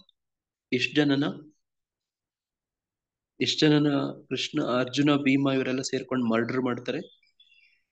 ಆ ಯುದ್ಧದಲ್ಲಿರೋ 11 ಅಕ್ಷೋಹಿಣಿ ಸೈನ್ಯ ಮತ್ತೆ 11 ಅಕ್ಷೋಹಿಣಿ ಸೇನೆ ಅಂದ್ರೆ ಕೋಟ್ಯಾನುಕೋಟಿ ಸಂಖ್ಯೆವಾಗುತ್ತದೆ. ಕುದುರೆಗಳು, ಆನೆಗಳು, ಸೈನಿಕರು ನೋಡಿ, ಇವ್ರನ್ನೆಲ್ಲ ಕೊಲೆ ಮಾಡೋದು ಅಲೌಕಿಕ ಕರ್ಮ ಆಗತ್ತೆ, ಅದಕ್ಕೆ ಪಾಪ ಅಂಟೋದಿಲ್ಲ. ಕೊಲೆ ಮಾಡೋದು, ಮರ್ಡರ್ಗಳು, ಧರ್ಮಕ್ಕೋಸ್ಕರ ಯುದ್ಧ ಮಾಡೋದು, ಕೃಷ್ಣನಿಗೋಸ್ಕರ ಯುದ್ಧ ಮಾಡೋದು ನೋಡಿದು ಕೃಷ್ಣ ಪ್ರಜ್ಞೆಯು ಅಲೌಕಿಕ ಕರ್ಮಗಳ ವೈಜ್ಞಾನಿಕ ನಿರ್ವಹಣೆ ಅಂದ್ರೆ ಹಂಗೆ ನೋಡಿ. ಮರ್ಡರ್ ಮಾಡೋದ್ರೇನು ಕೂಡ, ಯುದ್ಧದಲ್ಲಿ ಸಾಯಿಸ್ತಾ ಹೋದ್ರೇನು ಕೂಡ ಅದಕ್ಕೆ ಕರ್ಮ ಅಂಟೋದಿಲ್ಲ, ಯಾವಾಗ ಕೃಷ್ಣ ಪ್ರಜ್ಞೆಯಲ್ಲಿ ಅಲೌಕಿಕ ಕರ್ಮಗಳ ವೈಜ್ಞಾನಿಕವಾಗಿ ಮಾಡಿದಾಗ. ನೋಡಿ, ಯಾಕೆ ಮಾಡ್ತಿದ್ದೀನಿ, ಏನಿದು ನೋಡಿ. ಅರ್ಜುನ ಪ್ರಾರಂಭದಲ್ಲಿ ಮಾಡಲ್ಲ ಅಂತಾನೆ, ಭಗವದ್ಗೀತೆ ಕೇಳಿದ್ಮೇಲೆ ಆತ ಯುದ್ಧ ಮಾಡ್ತಾನೆ ನೋಡಿ. ಇದು ಹಂಗೆ ಅದು ಮನುಷ್ಯನು ಮರಳಿ ಮನೆಗೆ ಭಗವದ್ಧಾಮಕ್ಕೆ ಹಿಂದಿರುಗುವುದನ್ನು ಸಾಧ್ಯ ಮಾಡುತ್ತದೆ. ಇಂತಹ ಆಧ್ಯಾತ್ಮಿಕ ರೀತಿಯಲ್ಲಿ ಕರ್ಮವನ್ನು ಮಾಡುವುದರಲ್ಲಿ ಶಕ್ತಿಯ ಹಾನಿ ಇಲ್ಲ ನೋಡಿ. ಈ ತರದ ಪ್ರಯತ್ನ ಮಾಡ್ತೀವಲ್ವ ನಾವು, ಇಂತಹ ಆಧ್ಯಾತ್ಮಿಕ ರೀತಿಯಲ್ಲಿ ಕರ್ಮವನ್ನು ಮಾಡೋದ್ರಲ್ಲಿ ಶಕ್ತಿ ಹಾನಿ ಇಲ್ಲ, ವೇಸ್ಟ್ ಏನೂ ಇಲ್ಲ ನೋಡಿ. ಎಲ್ಲ ಮಾಡೋದೆಲ್ಲನೂ ಏನೋ ಒಂದು ಅದರಲ್ಲಿ ಲಾಭ ಇರುತ್ತೆ, ಅದರೊಂದು ವಿಶೇಷ ಇರುತ್ತೆ ನೋಡಿ. ಈಗ ತಾವು ಇಷ್ಟು ಜನ ಪ್ರವಚನ ಇಲ್ಲಿ ಕೇಳ್ತಿದ್ದೀರಲ್ವಾ ನೋಡಿ, ಈ ಮಾತುಗಳು, ಭಗವದ್ಗೀತೆ ಈ ಶ್ಲೋಕ ನೋಡಿ, ಇದರ ಅನುವಾದ, ಭಾವಾರ್ಥ ನೋಡಿ, ಇವೆಲ್ಲನೂ ನಾವು ತಿಳ್ಕೊಳ್ಳೋ ಪ್ರಯತ್ನ ಮಾಡ್ತಿದ್ದೀರಲ್ವಾ. ಕೇಳಿದ್ರೇನು ಪ್ರೂಪಾದ್ರೆ ಹೇಳ್ತಾರೆ, ಅವ್ರ ಪುಸ್ತಕವನ್ನು ಮುಟ್ಟಿದ್ರೆ ಸಾಕು, ಒಂದೇ ಒಂದು ಶ್ಲೋಕ ಓದಿದ್ರೆ ಸಾಕು ನೋಡಿ, ಒಂದೇ ಒಂದು ತತ್ವ ಓಂ ತತ್ ಸತ್, ಇಡೀ ಜೀವನ ಇಷ್ಟೇ ಜ್ಞಾಪಕ ಇಟ್ಕೊಂಡಿರೋದನ್ನು ಸಾಕು ನೋಡಿ, ನಿಮಗೆ ಇದರಿಂದ ಲಾಭನೇ ಅಲ್ವಾ ನೋಡಿ. ಆಧ್ಯಾತ್ಮಿಕ ರೀತಿಯಲ್ಲಿ ಕರ್ಮವನ್ನು ಮಾಡೋದ್ರಲ್ಲಿ ಶಕ್ತಿ ಹಾನಿ ಇಲ್ಲ, ಏನು ವೇಸ್ಟೇ ಇಲ್ಲ ಇದರಲ್ಲಿ. ಇದೆಲ್ಲನೂ ಎಟರ್ನಲ್, ಶಾಶ್ವತವಾದಂತ ಇನ್ವೆಸ್ಟ್ಮೆಂಟ್, ಆಕ್ಚುಲಿ ಎಟರ್ನಲ್ ರಿಟರ್ನ್ಸ್ ಕೊಡುತ್ತೆ. ಹರೇ ಕೃಷ್ಣ. ಯಾರಿಗಾದ್ರೂ ಏನಾದ್ರು ಪ್ರಶ್ನೆ ಇದೆಯಾ? ಸಮಯ ಇಲ್ಲ ನಮ್ಗೆ ಈಗ. ಏನಾದ್ರು ಪ್ರಶ್ನೆ ಇದ್ರೆ ನಾಳೆ ಚರ್ಚೆ ಮಾಡ್ಬೋದು. ಏನಾದ್ರು ವಿಶೇಷ ದಿನಗಳು ಈ ತರದ್ ಏನಾದ್ರು ಇದ್ರೆ ಮಾತಾಜಿ ಮುಂದುವರ್ಸ್ಕೊಂಡು ಹೋಗ್ತೀರಾ? ಶ್ವೇತಾ ಇಲ್ಲ ಮಾತಾಜಿ. ಪ್ರಭುಜಿ, ಯಾರು ಏನು ಹೇಳಿಲ್ಲ ಪ್ರಭುಜಿ, ಇವತ್ತೇನು ಇಲ್ಲ ಪ್ರಭುಜಿ. ಇವತ್ತು ಭಕ್ತಿಶಾಸ್ತ್ರ ಎಕ್ಸಾಮ್ ಇದೆ ಪ್ರಭುಜಿ, ಹಂಗಾಗಿ ವಿಶ್ ಮಾಡಿ ಪ್ರಭುಜಿ ಎಲ್ಲರಿಗೂ. ನಾವೆಲ್ಲರೂ ಪ್ರಾರ್ಥನೆ ಮಾಡ್ತೀವಿ, ಎಲ್ಲರೂ 3 ಸತಿ ಹರೇ ಕೃಷ್ಣ ಮಹಾಮಂತ್ರ ಹೇಳ್ತಾ ನೋಡಿ. ನಮ್ಮ ಸುಕನ್ಯಾ ಮಾತಾಜಿಯವರ ಪತಿ ಪ್ರಭುಜಿಯವರು ಹಾಸ್ಪಿಟಲೈಸ್ ಆಗಿದ್ದಾರೆ, ಅವರು ಶೀಘ್ರ ಗುಣಮುಖ ಆಗ್ಲಿ ಅಂತ ಹೇಳಿ ಪ್ರಾರ್ಥನೆ ಮಾಡೋಣ.